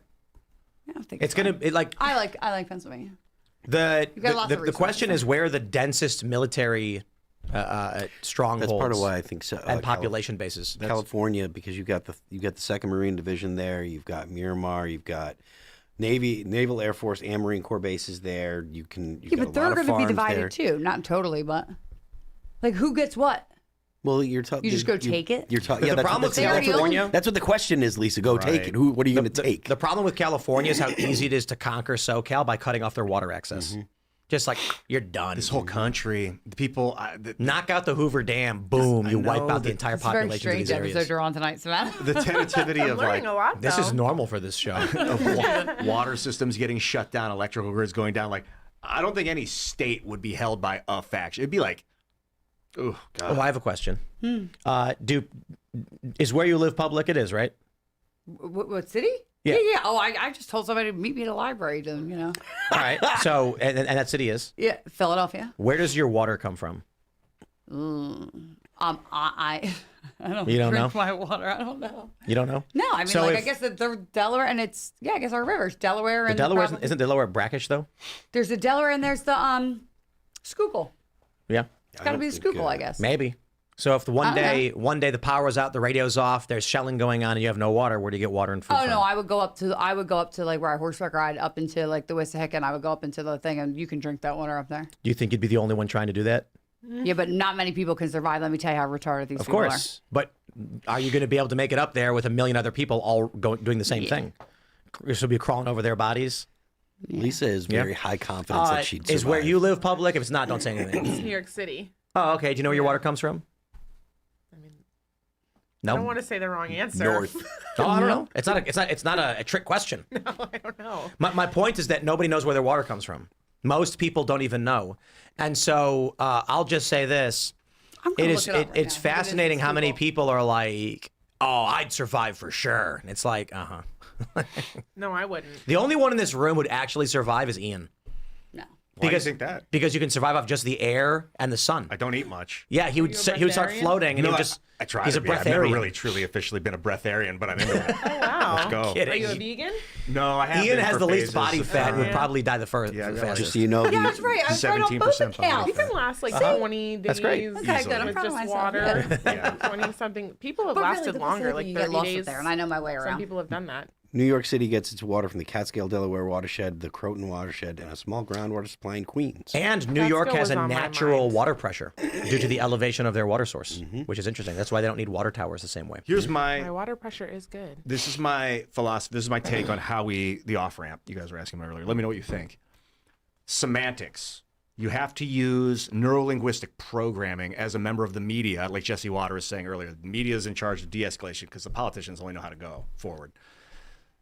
And so we program these people with words. We tell them what they think, and then they start to think that, and we give them healthy thoughts that de-escalate. We are always the ones de-escalating, and we're always the ones losing. Well, I don't think I would never consider myself a loser in life. I feel like I'm talking about our side, our values, everything that we stand for. We are losing. Even right now, woke is worse than it's ever been. Yeah. And it's remarkable that people are like, woke is done. Even I thought so, and now it's just like worse than ever. the pressure of against the United States Republic of free speech is at an all-time high. It feels like that, legit. Maybe, or one of the all-time highs. That's Yeah, we true. can say retard That's why. again. That's why I feel like I'm on the defensive a lot, and why I'm struggling against something else, and why I've got to be the one to do what's right when all those guys are doing what's right. But that's the point of righteousness: is you stand up and you continue to defend what you know is right. Yeah, I'll take that back. It's not worse than ever, but there are still hot spots. Like Wikipedia is worse than ever. But Grokpedia recently started outranking Wikipedia in Google SEO, which is crazy. But you've got the entrenchment in Minnesota, Washington, Oregon, California, and Virginia. So at the federal level, they did we did rout the wokeness with Donald Trump's victory, but now they're starting to win at the state level. Yeah, I mean, it's an ideology, so it doesn't go away. You know, people that believe these things, they don't believe these things because they've heard it one time. It's a way to view the world. Like it's really the oppressor-oppressed dynamic, and when you see the world that way, you're constantly looking for ways to make the world fit into this dynamic that you expect. So it's not going to go away. Like the people that are woke, like they were educated that this is the way the world works. So this is the way they see the world. And you can't just make that go away. That's why so many attempts at brainwashing people in China didn't work, you know. It's built in now. I liked how the economy sort of set Target right and Bud Light, companies that adopted woke, you know, ESG, corporate governance stuff. That was a good time. And people just snap back by breaking up their bottom line. Like it might be hard to overturn the ideology, but you can definitely affect the pocketbook of, I won't call them the communists, but these like corporate technocrats. I do think the fact that woke is still here kind of puts to bed the argument that it was just a psyop by the corporations. There's a lot of people that were making the argument that it was like, oh, this is just corporations doing it. And it's like, no, it's something that people really believe. The corporations are doing it because people that believe that stuff have gotten into positions of authority. They were like Dave Smith was making the argument that woke came after Occupy Wall Street as a way to get people to stop paying attention to the billionaires or whatever. Woke was in Occupy Wall Street. Yeah, but there were people. It was the core component of how they organized from day one. I went to Occupy Wall Street. And I brought the Constitution. I was going to speak, and there you can't speak. Too many white people have already spoke today. Yeah, but the argument that I kept hearing was, oh, look, Occupy Wall Street happened, and so like the corporations rolled out this woke stuff and blah blah blah. But it's like, no, the woke stuff was already in the corporations. It happened to come out right around the same time as Occupy Wall Street, but that's largely because of the internet and being in your pocket with cell phones that were connected to the internet constantly. But the idea that it was a psyop by corporations to get the heat off of billionaires, that was never true. This is an ideology that people believe, and so you can't just make it go away. Let's jump to this next story from Politico. Bizarrely and personally lurking, Gabbard's appearance at FBI election raid alarms Dems, as it should. For those that don't know the story, I'll keep it real simple for you. Trump raided the Fulton County election hub. Tulsi Gabbard was there, and Trump's been spam blasting videos about how the 2020 election was stolen. How it was stolen from him. And Tulsi Gabbard, she's the director of national intelligence. So what I find really funny here is that these Democrats are going, oh, she shouldn't be involved in domestic affairs. Why is she here? Would anyone like to posit perhaps a reason why someone who should not be involved in domestic affairs would be at an election hub?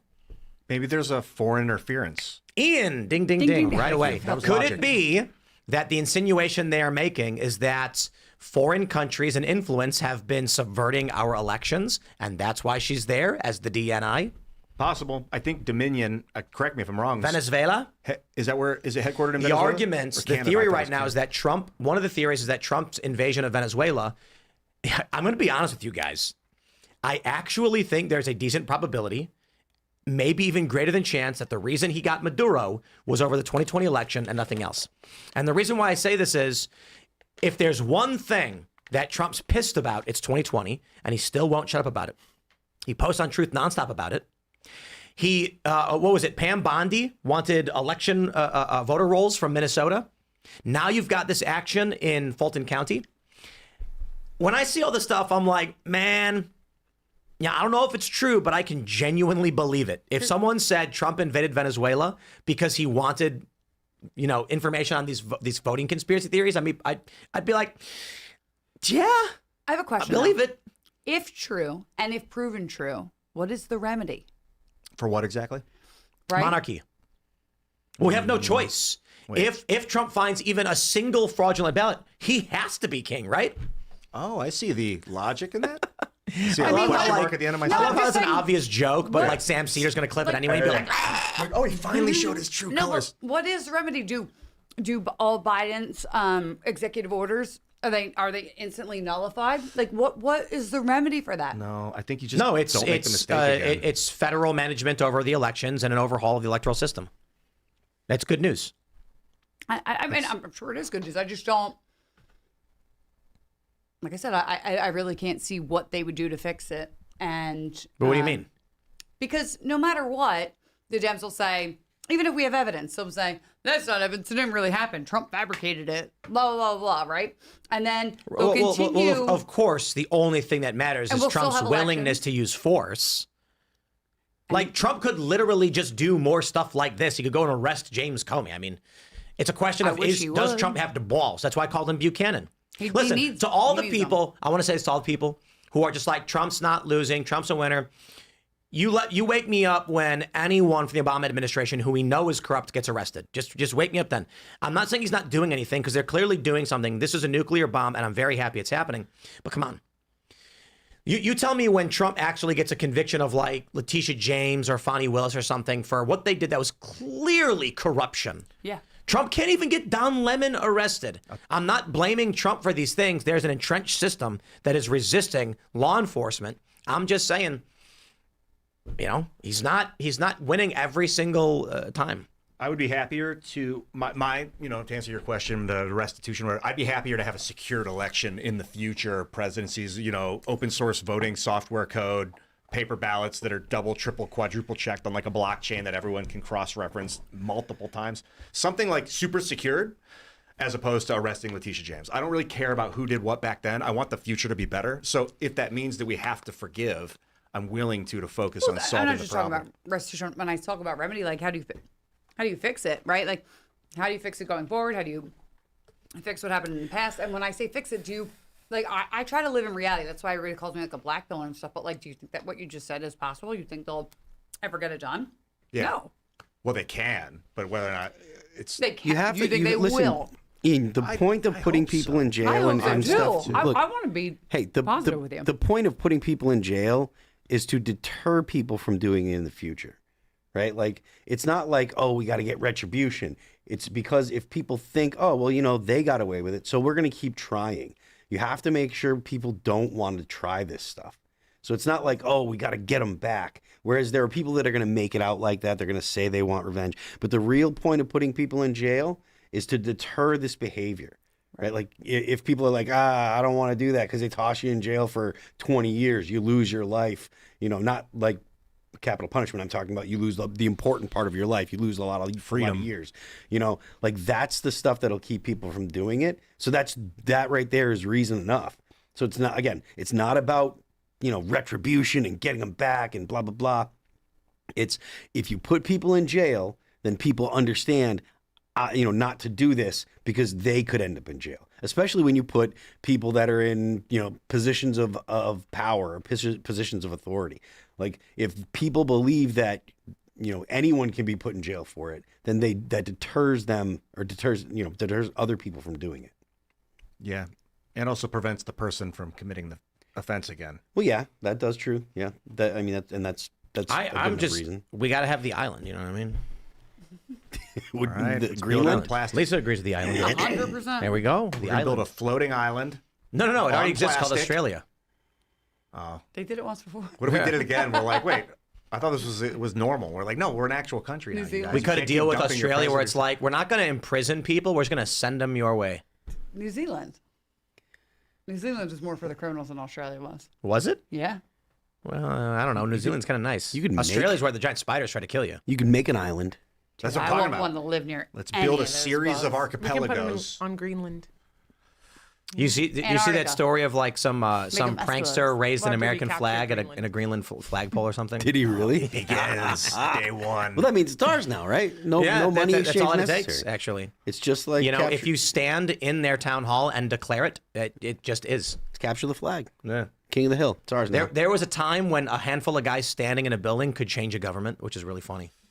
That's it. That's It's what like, people- we're in charge now. It's like, okay, I guess. That's what people were behaving like on January 6th. They're like, oh, they're going to take over the government. Blah, blah, blah. It's like, look, man, the U.S. government isn't a game of capture the flag. It's not King of the Hill. Just because they're in the Capitol doesn't mean that Joe Biden's not going to get inaugurated. That's ridiculous. Anyone that seriously said, oh, they're not going to let Joe Biden become the president. That was a ridiculous notion. How would you guys feel if there was no midterm election? Strange. Depends on the context. You would feel strange? I feel very weird. Like if you'd be they- tingling? Yeah. You'd be like, woo. My senses would be going erratic. Depends on the context. Like Donald Trump didn't cancels say- the election. I'd be very pissed off. Let's say that they uncover evidence in like 7 states showing that Democrats have cheated. I'm not saying proof, evidence. They're like, here's fraudulent ballots, here's proof. They held a bunch of hearings on it. And then Trump says, we clearly cannot have these elections because they're compromised. So we have to have federal oversight and redo this, and it's going to take 6 months or something. So the election's postponed. I would hope it would come from Congress and not from one guy's mouth, that amount of authority. Congress can't do anything. I would never want one guy to have the ability to cancel a state's elections against its will. We're talking about federal elections. It's so interesting that you mentioned that, because I had a leftist tell me at a protest a week and a half ago that Trump was going to not allow elections to happen in the future because he's, been putting all of his people in there trying to see what they're doing. So He makes don't know. jokes in his rallies alluding to that, but I don't think he's doing that. I don't know. We'll have to see. I don't think But he's how would you feel if he did? A couple scenarios. How would you feel if Donald Trump just came out and said, we're not doing it? I kind of like Goodbye. dictator. I'm kind of getting in on the dictator bus. You know that. So, like, man, maybe I'd be fine with it. Yeah, if Trump's a dictator, then we can have him for a while, No, I mean, I don't like it. to be honest with you, Why don't you like it?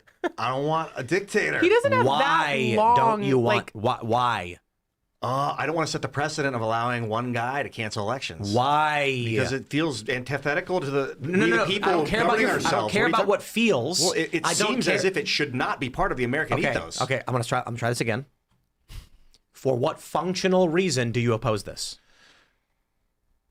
Because of the precedent it sets. What- Unless you're saying it's already legal. What precedent does it set? You're saying if the president said, you know what, I want to cancel 8 states' elections. He said No, federal. What just is- no election at all. no presidential election. No midterm election. No midterm elections. States you can't. So okay, so I'm elect. going to be very specific. I'd be like, how do you My have the question authority is- guy over my government? Like, My what? question is, for what functional reason is that not good?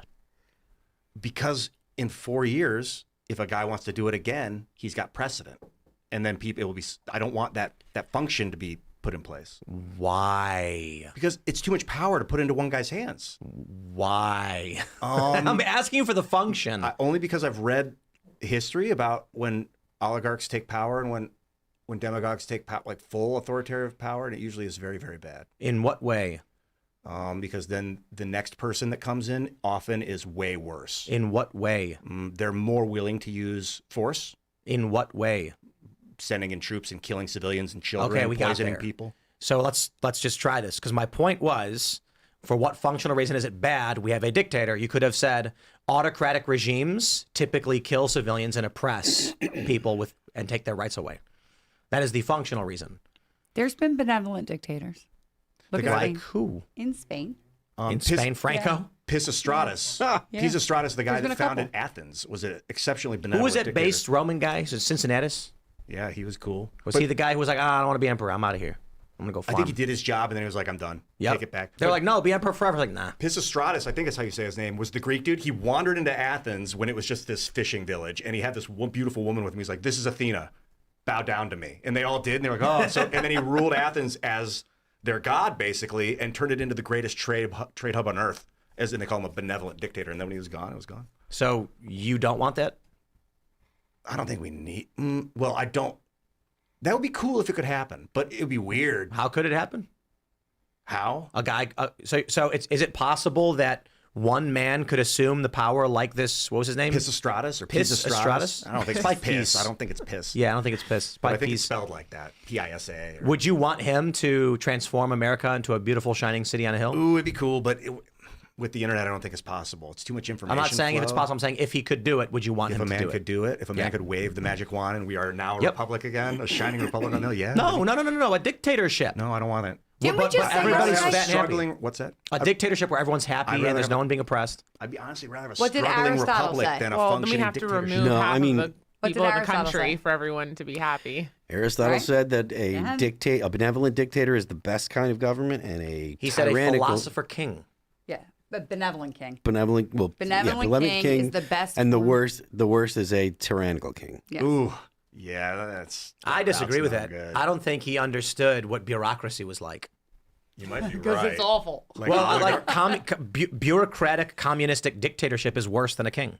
I agree. Depends on the king, but yeah, generally, Mm-hmm. it's the worst. I think corporate bureaucracy, communistic is the worst. Mob If rule, you have gross. a king, but you have an armed populace that can revolt, then you incentivize the king to be good to the population. A king that if you don't have an armed population, then you've got a significant I'm problem. liking the way it sounds. See, But yeah, if you have an armed populace that can revolt and go after the king, then the king is not just incentivized by doing good for his people and making sure that history looks at him as a positive thing, but also, come on over to heads are my gonna side, roll. Phil. Come on over. What king could rule effectively with the threat of overthrow from his people? You'd have to disarm the population. No, you wouldn't. No, they're your people. You own them. Not You're the king. What if you had- they're subject to you? You know. What about this, Ian? What if the United States operated identically as it does now, but it had a king? That meant localities ran their own jurisdictions, cities voted on their own laws, city councils, state governors, legislatures, but there was a king. You probably see a lot more dead in Minnesota today than if we had a republic like we do. Why? Because the king wouldn't tolerate any of that noise. No, You hold cannot on. There's a lot of tolerate assumptions in that. mild uprisings as a You're king. creating a fictional king in your head. I'm talking about the function of the office, not what one tyrannical person would do. If you want to imagine there's an evil despot like, "Nyah, I'll kill people for no reason," well, then you can get a president who does that. You can get a president who's going to be like, "I'm going to go kill a bunch of people." I think that small revolts or like small riots are much more.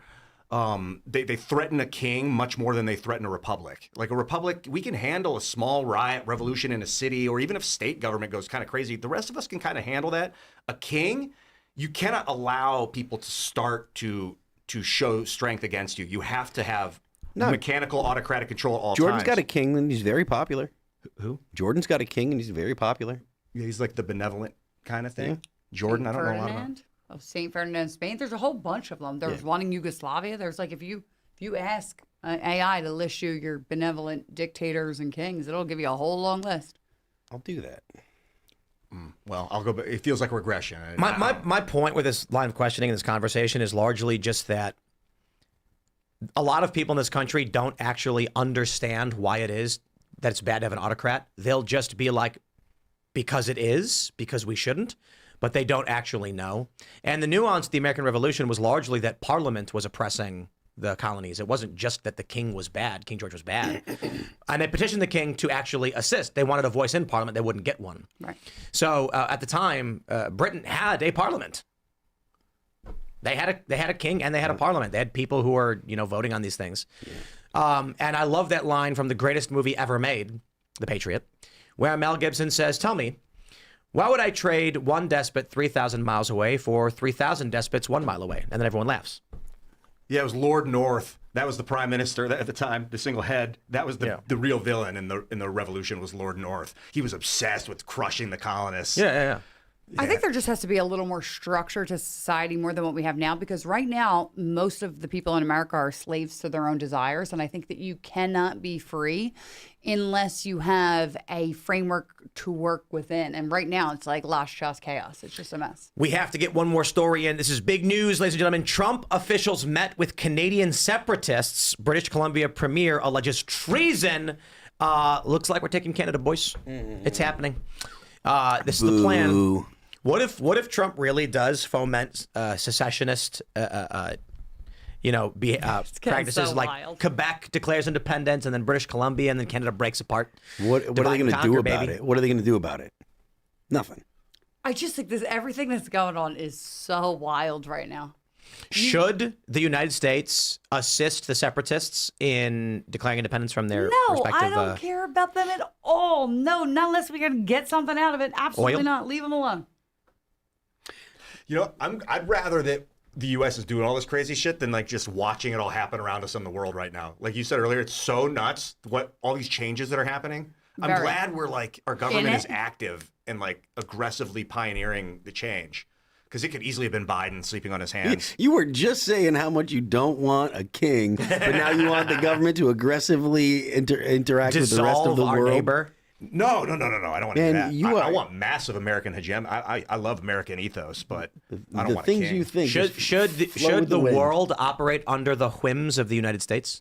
Clearly. Yes. If they want it, I won't let a tyrant stop them. Have you been watching Fallout? No. So, spoiler alert, I'm going to spoil the show for people who haven't caught up to every episode, but it's relevant to the conversation because the plot in season 2, spoiler alert again, this is like, I mean, look, if you've watched up to like episode 3, I'm not spoiling anything for you, but the plot is basically around this guy, he's in New Vegas, and he's got chips that can overwrite the brains of wastelanders. So, psychopathic murderers who are screaming and fighting, he plugs this thing on their neck, presses a button, and they go, whoa, I'm sorry about that. I don't know what came over me. And then they start sweeping the floor and cleaning things up. And the conundrum for the main character is it better to have peaceful slavery or destructive chaos and freedom? So I ask you, Ian, is it better that when you say if they want, so if there is a nation where the king mandates children get raped and he's selling his children to warlords, basically Epstein country, should the U.S. be like, nah? If the U.S. can, should they go and subjugate that and stop them from doing it? Not on its own. But if there's enough global push against it, then I feel like the globe should stand up for the children. The globe? Enough countries like the UN we have kind of as generic, people don't always like that, but some sort of global consensus that we have to protect the kids. Global consensus? Something. So it's not just America Wow, being like, okay. No, Why no, not just I like America? this. I like where he's going with this. So let's try this again. Let's say the United States then proposes a global vote, and all the countries of the world come to a big meeting, and Donald Trump goes, listen, this small island nation is abusing kids. It's got to stop. So we propose we're going to stop the rape. And then 62% of the countries vote in favor of child rape. Should we just go, okay, we'll allow it? oh, like if this was a UN vote or something? Well, you said if they vote for it, so what if they vote the other way? 62%, so you're saying 33% is a lot of people on Earth to What disagree if with you say if there's a raping global kids. consensus, what if the global consensus is in favor of child rape? I mean, I would not issue an invasion if I was the president over that to a sovereign kingdom that's horrifying their children. I don't think it's What justification. about a Commonwealth? Not Oh, Commonwealth. we're talking about a British country? Well, now, No, I'm I'm kidding. just. You said a sovereign kingdom. What about a well, republic? he said it was a king. What about a republic? Again, I'm just pointing No, out any that sovereign nation. these questions are impossibilities for any world leader. It's rock and a hard place. You said if it was a global consensus to shut them down, you would. But what would you do if the consensus is in the other direction, supporting it and trying to shut you down for stopping it? Tough one, huh? Build a consensus. This is why you were not the president, Ian. This is why it is hard to I be never ran Donald for Trump. The reason I'm not is because I haven't run yet. Is that the only reason? This is the only reason. But also, I'm not going to have the real talk about this on TV. Like, if you really want to war game stuff, you can't do it Everybody, live. well, in the uncensored portion. I'm certainly not I gonna do bring it this live. up because Killing people? No, it's not going live. you know, the reason why I'm less animated over a lot of these issues, like Epstein stuff, for instance, I think Trump flubbed this one really, really bad. I think they should be releasing the stuff. I'm glad that they're at least saying they're going to do it, but we'll see what happens. They're in. I think they're past the deadline, so I'm not happy with it. I think it's the fourth time But I they passed fully the deadline. recognize you have no idea the difficult positions that world leaders are in. They're going to come to you and they're going to be like, Ian, here's two manila folders. You open one and it's like a busload of school children are about to fall from the Brooklyn Bridge. And you open another one, the love of your life is about to fall to her death from the Brooklyn Bridge. You can only choose to save one or the other. What do you do? Definitely saving my level. You got to do the children. Obviously, you save both at the same time because you're Spider-Man. True. It's true. We pull out all the stops. always they make a movie easy. about it. I forgot But- was a scene in that. My point is, Trump is probably presented on a daily basis with circumstances where both outcomes are bad. Yeah. Well, actually, a really good example of this. Right now, the Democrats are proposing that immigration enforcement may only occur after a judicial warrant is issued. They're arguing that because, it's contradictory in a sense. Supreme Court has ruled, and the Constitution upholds, that immigration is completely under the purview of the executive branch. The executive branch has immigration courts, which issue warrants, but these are not judiciary branch warrants. The Democrats are demanding before the executive branch can take any action on immigration, they have to go to a judge to get approval. If that happens, there will be no immigration enforcement. The argument from the Democrat side is you can't go into a home without a warrant. True. Fourth Amendment. The argument from the right, the executive branch, is if we know a fugitive from the law is in a building, we can enter without a warrant, exigent circumstances. There is a circumstance where if they know a fugitive has entered this building recently, they can enter without a warrant. Anyone can. It's exigent circumstances. However, they are arguing that they will go to a house where they know the person lives and argue, we can enter right now. The left is saying that's a violation of the Fourth Amendment. So you have to choose pick your poison. I ask you this, Ian. In this argument, should we have no immigration enforcement because we're not going to be able to get through the courts? It's impossible. We've got 20 million. Or should we be able to enter homes with only administrative warrants from the executive branch? Well, have they put this to the courts yet? This is actually an ongoing debate, and the leftist Democrats are trying to pass a law that would make it a requirement. The question is, should it be? I don't think so. It sounds like it defeats the purpose of the function. Of ICE operations? Yeah. So then you're going to have circumstances where ICE agents show up to a house and they walk in without a warrant. They walk in without a judicial warrant. So this means that an executive branch official says, you can go in the house. Oh my God, that's crazy. that is not good. That is not. Certainly bad. The alternative is we can't deport anybody because they just sit inside the house and say you can't come in. Because you go to these judges and they say you can't go in the house. No. And they got to do like a sting on the guy and wait for him outside and chase him down when they see him in public. Which means effectively it will be impossible to deport even 1 million people because they will claim sanctuary in any building they can.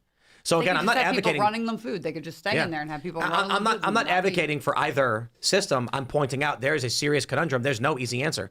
This is what irks me about these people right now, and they're like, the Second Amendment allows me to bring my gun to a protest. Shut up, don't care. I'm not playing this stupid game. Preddy was not protesting. He was part of a group that was intending to break the law, to commit felonies, and he brought a gun to go do it. He shouldn't have died. I'm sad that he died. It's sad that people are being radicalized like this, but it's a circumstance he created. You got a rock in a hard place. And in war, Abraham Lincoln says, I'm putting the boot down. And he's a hero. We lived in this golden age where people just think you can have whatever you want. We've got shootouts. We've got vehicles being rammed in Chicago. You've got ICE agents shooting people who are dragging them from vehicles. It's happened twice. Once in Florida, once in Chicago. You've got now it's happening in Minnesota. And there are people who genuinely believe that life is anything but conflict. War is the natural state of human existence, unfortunately. It is rare that there is not war for humans. And so many people right now, especially during the woke period and during the Bolshevik Revolution, they think, I'll just keep my head down and it'll all go away. And then they get killed. The reality is might makes. There's no such thing as might making anything right. Certainly some people will argue it's right after the fact, like Abraham Lincoln was right, they'll say. But it doesn't matter whether it's morally right or morally wrong, might makes, period. And if you have no might, you don't exist. Yeah, power, Mao did say it comes out of the barrel of a gun, or it was a government authority comes out of the barrel of a gun. Also, out of the throat of your mouth, you do have a lot of power. You might not have. Let's all celebrate the morally superior rabbit being eaten by the wolf. A state's legitimacy is only based on its monopoly of force. Yeah, that is true. But also, a state's ability to persist is based on its constitution. Or its monopoly on force. Kind of, but usually autocratic, forceful governments get destroyed. They get overturned from within usually. It seems that means they lost the monopoly on force. Well, like in the U.S., we kind of when there's a duopoly on force, you know what we call that, Ian? Like local cops? No, a duopoly on force. Yeah. What's that called? Well, I mean, maybe you have a better word. He said it. Serge, say it. Civil War. Well, I think we have police, and then we have federal forces. So we kind of don't have a monopoly. Ian, we do. How many movies have you seen where the cop is on the crime scene eating a donut, and a guy comes in and goes, out of the way, officer. This is my crime scene now. And he goes, who's let the feds in? But look at Minnesota. Who has the monopoly there? Nobody. That's why we are saying civil war. I don't know. I just think the system is federal built supremacy. For this. When Trump sends in the feds, they cannot be like, we're going to organize at a state level an institutionalized paramilitary group to commit felonies. This is insane that it's happening. And the reason, I'm going to say it again, Trump is Buchanan, is because for the love of all that is holy, state reps are organizing insurgency, and we are seeing nothing even said about it. Now, I'll give them some slack. I'm going to calm down. Maybe behind the scenes they are doing something, but I'm not cutting them any slack because we've not seen any strong action outside of, there's been some great policy stuff. But come on, Letitia James on mortgage fraud, Adam Schiff on mortgage fraud, it's weak. It's weak. And you know what? I'm not trying to rag on them and say they're not trying, but if they're not capable, they're not capable. Don Lemon should be in jail. They're busting their ass with what they got, which is the head of a republic. It's not a monarchy where they can just go smash it up. Within months of Biden getting into office, they were hunting down J6ers and locking them up. I know, but these guys, well, I don't want to speak, I don't know for sure, but I feel like the Trump admin's trying to do it right. They're trying not to go hunt people down. Perhaps. I mean, well, they're my trying not to hunt friends, citizens down. I say this. I say perhaps, but we're going to go to your Rumble rants and chats. So smash the like button, share the show with everyone. You know, subscribe right now to this channel. The Uncensored Show will be up at 10 p.m. at rumble.com/Timcast IRL. But before we go to your chats, we got a great sponsor. It is Beam Dream. Go to shopbeam.com/TimPool. And you can get up to 30% off your Beam Dream. No joke. I drink this stuff every night. It is your nighttime blend to support better sleep. They got cinnamon cocoa flavor, brownie batter, sea salt caramel, chocolate peanut butter. It is delicious. It's got L-theanine, reishi, magnesium, melatonin. And I drink it every night. Not kidding. And I sleep like a rock. I was going to say baby. But anybody with a baby knows babies don't sleep that well. I'm going to get that for my mom. This stuff's fantastic. And you drink it, right? I've heard you like you every drink it single all the time, night. every night, yeah. I have a bunch of the single-use packets, and we brought them with us when we came down. I got a big Ziploc bag full of them. I drink it every night. Cinnamon cocoa is my favorite. I recommend you guys try it. There's no added sugar. It's only 15 calories. Legit, when we first got the sponsor from them, I was like, I'll give it a try. Hey, this tastes pretty good. It's hot cocoa. And I was like, I don't know. The first day I was kind of like, After like day 3, my sleep score skyrocketed because I have the sleep tracker. And I was out. Deep sleep was up. This is especially important for guys because testosterone and HGH occur during REM and deep sleep. And if you're not getting proper sleep because you're dehydrated and you don't have enough magnesium, you're suffering. Believe it or not, just having better testosterone and better sleep, you're going to lose weight. That's true too. I see this all the time. People are like, I exercise all the time. I can't lose weight. Are you sleeping? Are you drinking water? They're not. So go to shopbeam.com/TimPool. Pick it up. I'm a huge fan of this stuff. Again, I seriously do drink it. Even Phil's drinking it now. Yep. Good stuff. True. I want it. Yeah. All right, let's go to your chats and rants and see what y'all are on about now. Let's see. Trees says, I wish Trump was 25% of the Hitler dictator they say he is.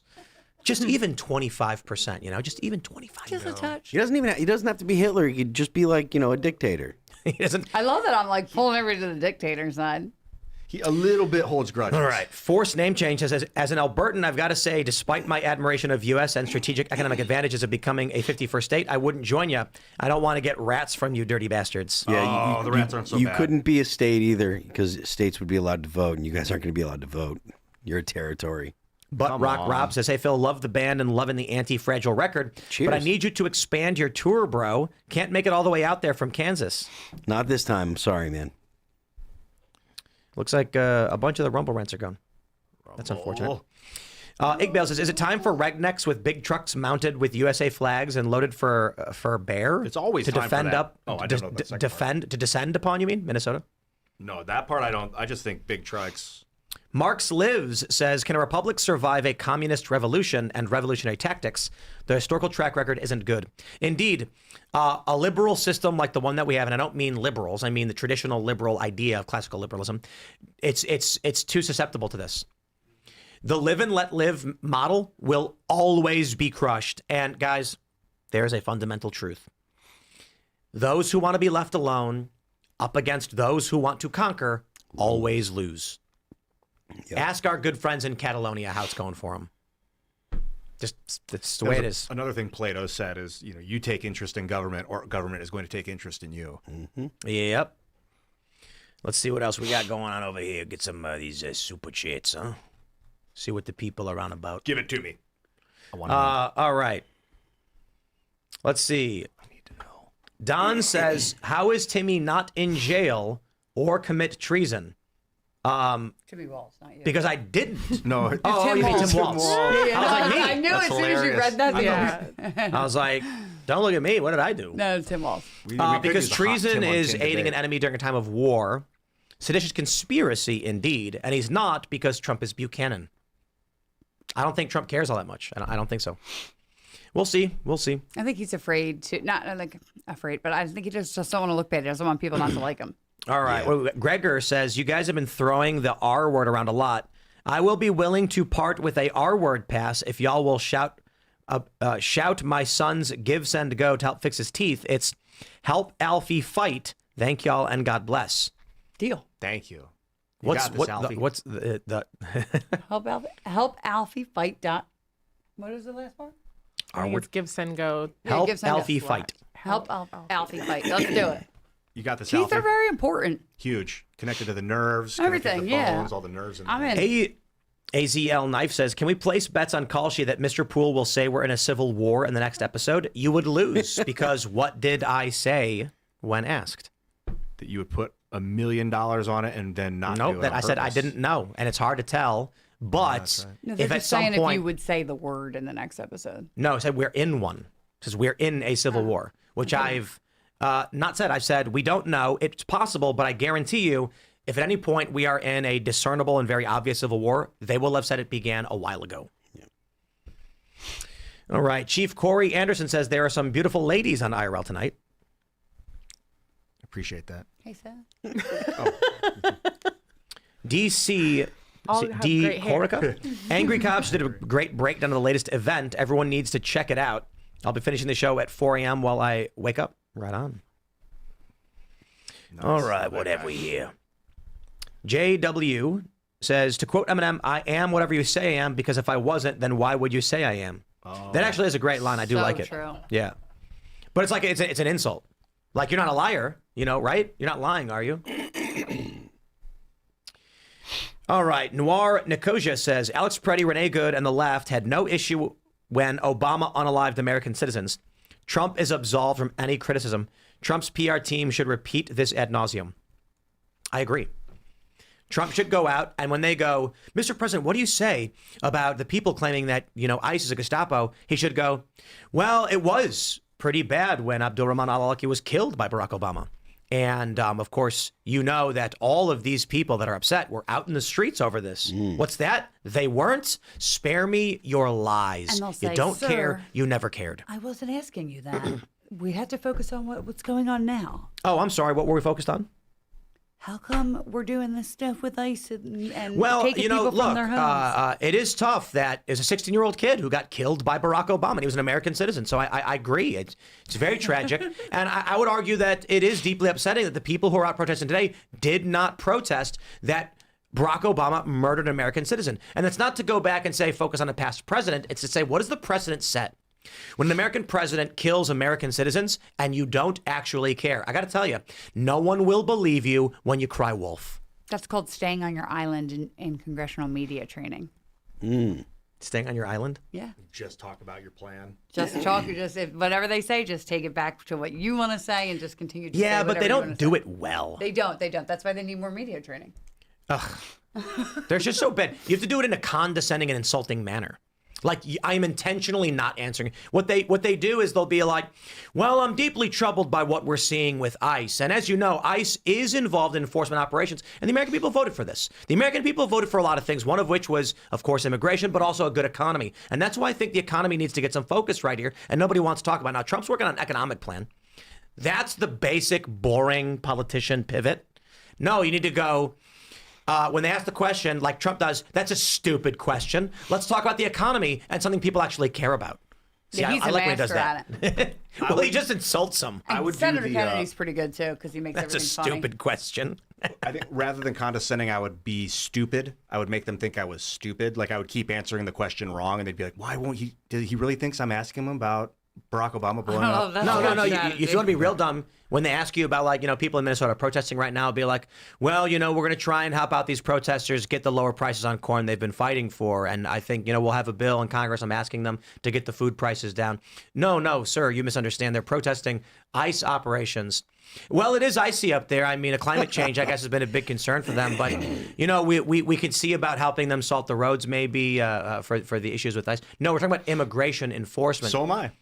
Oh, anyway, I have to. But then you just go again pleasure. and be like, well, immigration is forceful, and I know there's a lot of these people are protesting because there's too much immigration. Oh, God. So I guess we'll have to. But I appreciate the question. If the protesters want less immigration, then I'll work with Congress to reduce it. Yeah. You just keep getting it wrong. They're gonna go, oh. The funniest thing you can do in a debate, if you're just trying to antagonize, is intentionally not understand their point, because you can't argue with someone who's too stupid to understand what you're saying. And when they don't know, you're being fake is so funny to me. When the other person can't tell, you're. All right, what do we got here? Nolan Bus says, "Are you guys doing any hangouts while you're down in Florida?" Not yet, not for the time being. We got to figure out what our plans are. So we're looking at a few things, and it's seeming increasingly likely that we will be down here for the foreseeable future. So we have to figure out what we're doing studio-wise, and then obviously all the staff has logistic issues. There is a very small probability we go back to West Virginia if we can accommodate a security, something for security. So right now we're looking at what can we do security-wise, and is it possible? And it's seeming like the answer is overwhelmingly no. But then the other problem is, we don't have a studio in Florida. This is Rumble space, and I don't know that we can use it forever, so we're not entirely sure. And I will say this, got an itchy eye. I will say, if we can't get proper security, I will prioritize the safety and well-being of everybody over the show. So I think we'll figure something out. But it's looking like this is going to be Florida. We'll find a place to do it. We have like a mobile rig that we build and set up, so we can basically do the show from anywhere as long as we have an empty room. Cool stuff. All right, let's see what we got here. Josh Gagner, is that what it says? Nothing against Nick Shirley. Glad he boosted the signal of the fraud that is happening here in Minnesota. That being said, local news broke the story in November. He did not expose it himself. Well, agreed. He just went and made a video that went viral. And I think the reason the video went viral largely was that no one had made a comprehensive video going around showing all of this stuff. We knew the fraud was happening for years. We didn't have someone actually go into the buildings and be like, hey, look, 15 businesses with no customers. That was very, very revealing. It's also revealing that the local news is not like the media climate has changed, and that local news isn't getting the attention that it deserves, and that podcasters and independent journalists are able to spread the word better. That's all it is. What is this? Lady Argio? I don't know what your name is.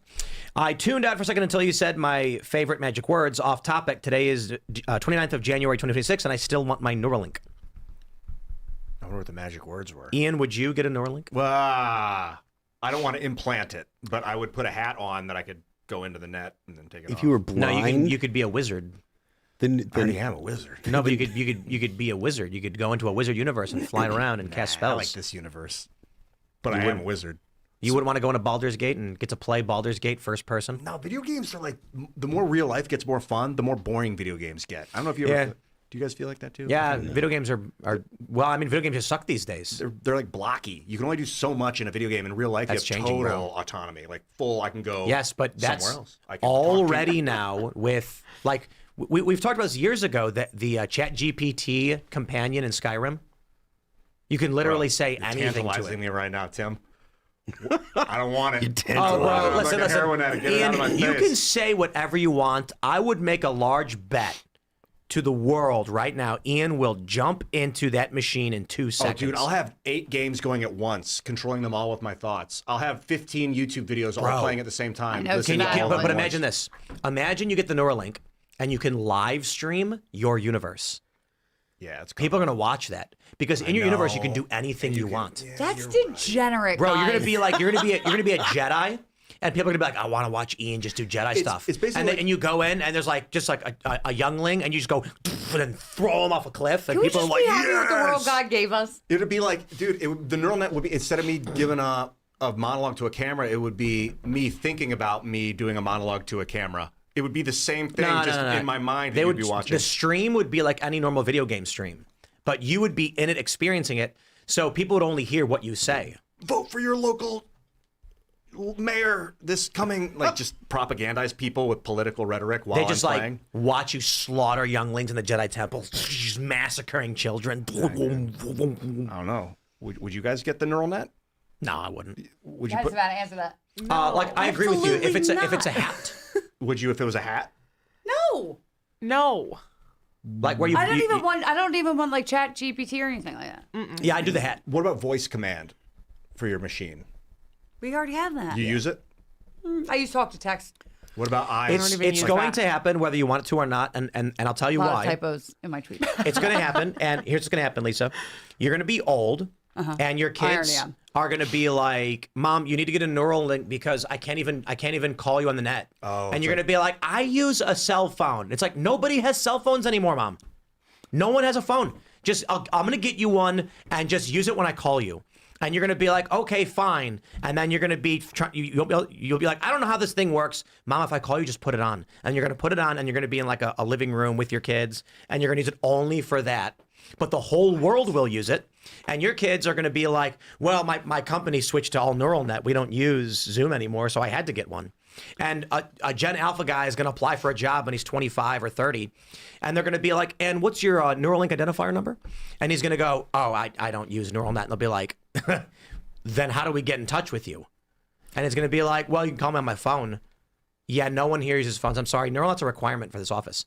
Like, you can't even get on a plane these days without a cell phone. This makes you want to like move to some rural location and start a coven or something. I went to the airport coming here. For lack of better words, like just be away from everyone. I want to be in the Oswalds. I went to United's. I needed to get a ticket printed because the ticket they emailed me didn't have my TSA pre on it because it was broken.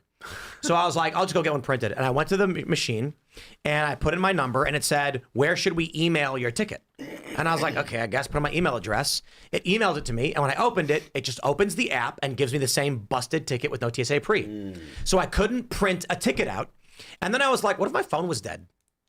How is it that I have to have a phone to do this? Man, I worked with Occupy Sandy in New York after Hurricane Sandy, and we did recovery, and my phone died. I didn't have a phone. It was literally impossible. I couldn't do it. I couldn't do the job. This is what's wrong with the world. We are working against nature, the natural order. Let's talk more about it, the uncensored portion of the show. We're going to go over there at rumble.com/Timcast IRL. So smash that like button, subscribe to this channel, share the show. We'll be heading over there in a second. You can follow me on X and Instagram at Timcast. Savannah, do you want to shout anything out? Sure. I mean, you can follow me at Her Patriot Voice on YouTube. Got some awesome videos coming up. Went to Hollywood Pride this past weekend and was told I should get kirked. So that was interesting. More of that interaction coming out on Monday. Such lovely people. And follow me on Instagram for funny little clips of liberals and me. And follow me at Ian Crossland anywhere on the internet. Primarily X, YouTube, and Instagram is where I'm at most of the days. Go to graphene.movie if you haven't been to graphene.movie yet and sign up for the mailing list. Check out the trailer. Let me know what you think. And again, at Ian Crossland, Lisa. Hey, Lisa Elizabeth on Twitter. You don't have to follow me if you want to. Fine, go ahead. And you only got one more day of me, so I'll see you guys tomorrow. How self-deprecating. That's terrible. This is my personality. Like it or leave it. I am Phil That Remains on Twix. The band is All That Remains. You can check us out at allthatremainsonline.com. We are going on tour this spring. We're starting in Albany on April 29th. We're going out with Born of Osiris and Dead Eyes. You can check out All That Remains music on Apple Music, Amazon Music, Pandora, Spotify, YouTube, and Deezer. Don't forget the left lane is for crime. We will see you all at rumble.com/Timcast IRL in about 30 seconds. Thanks for hanging out.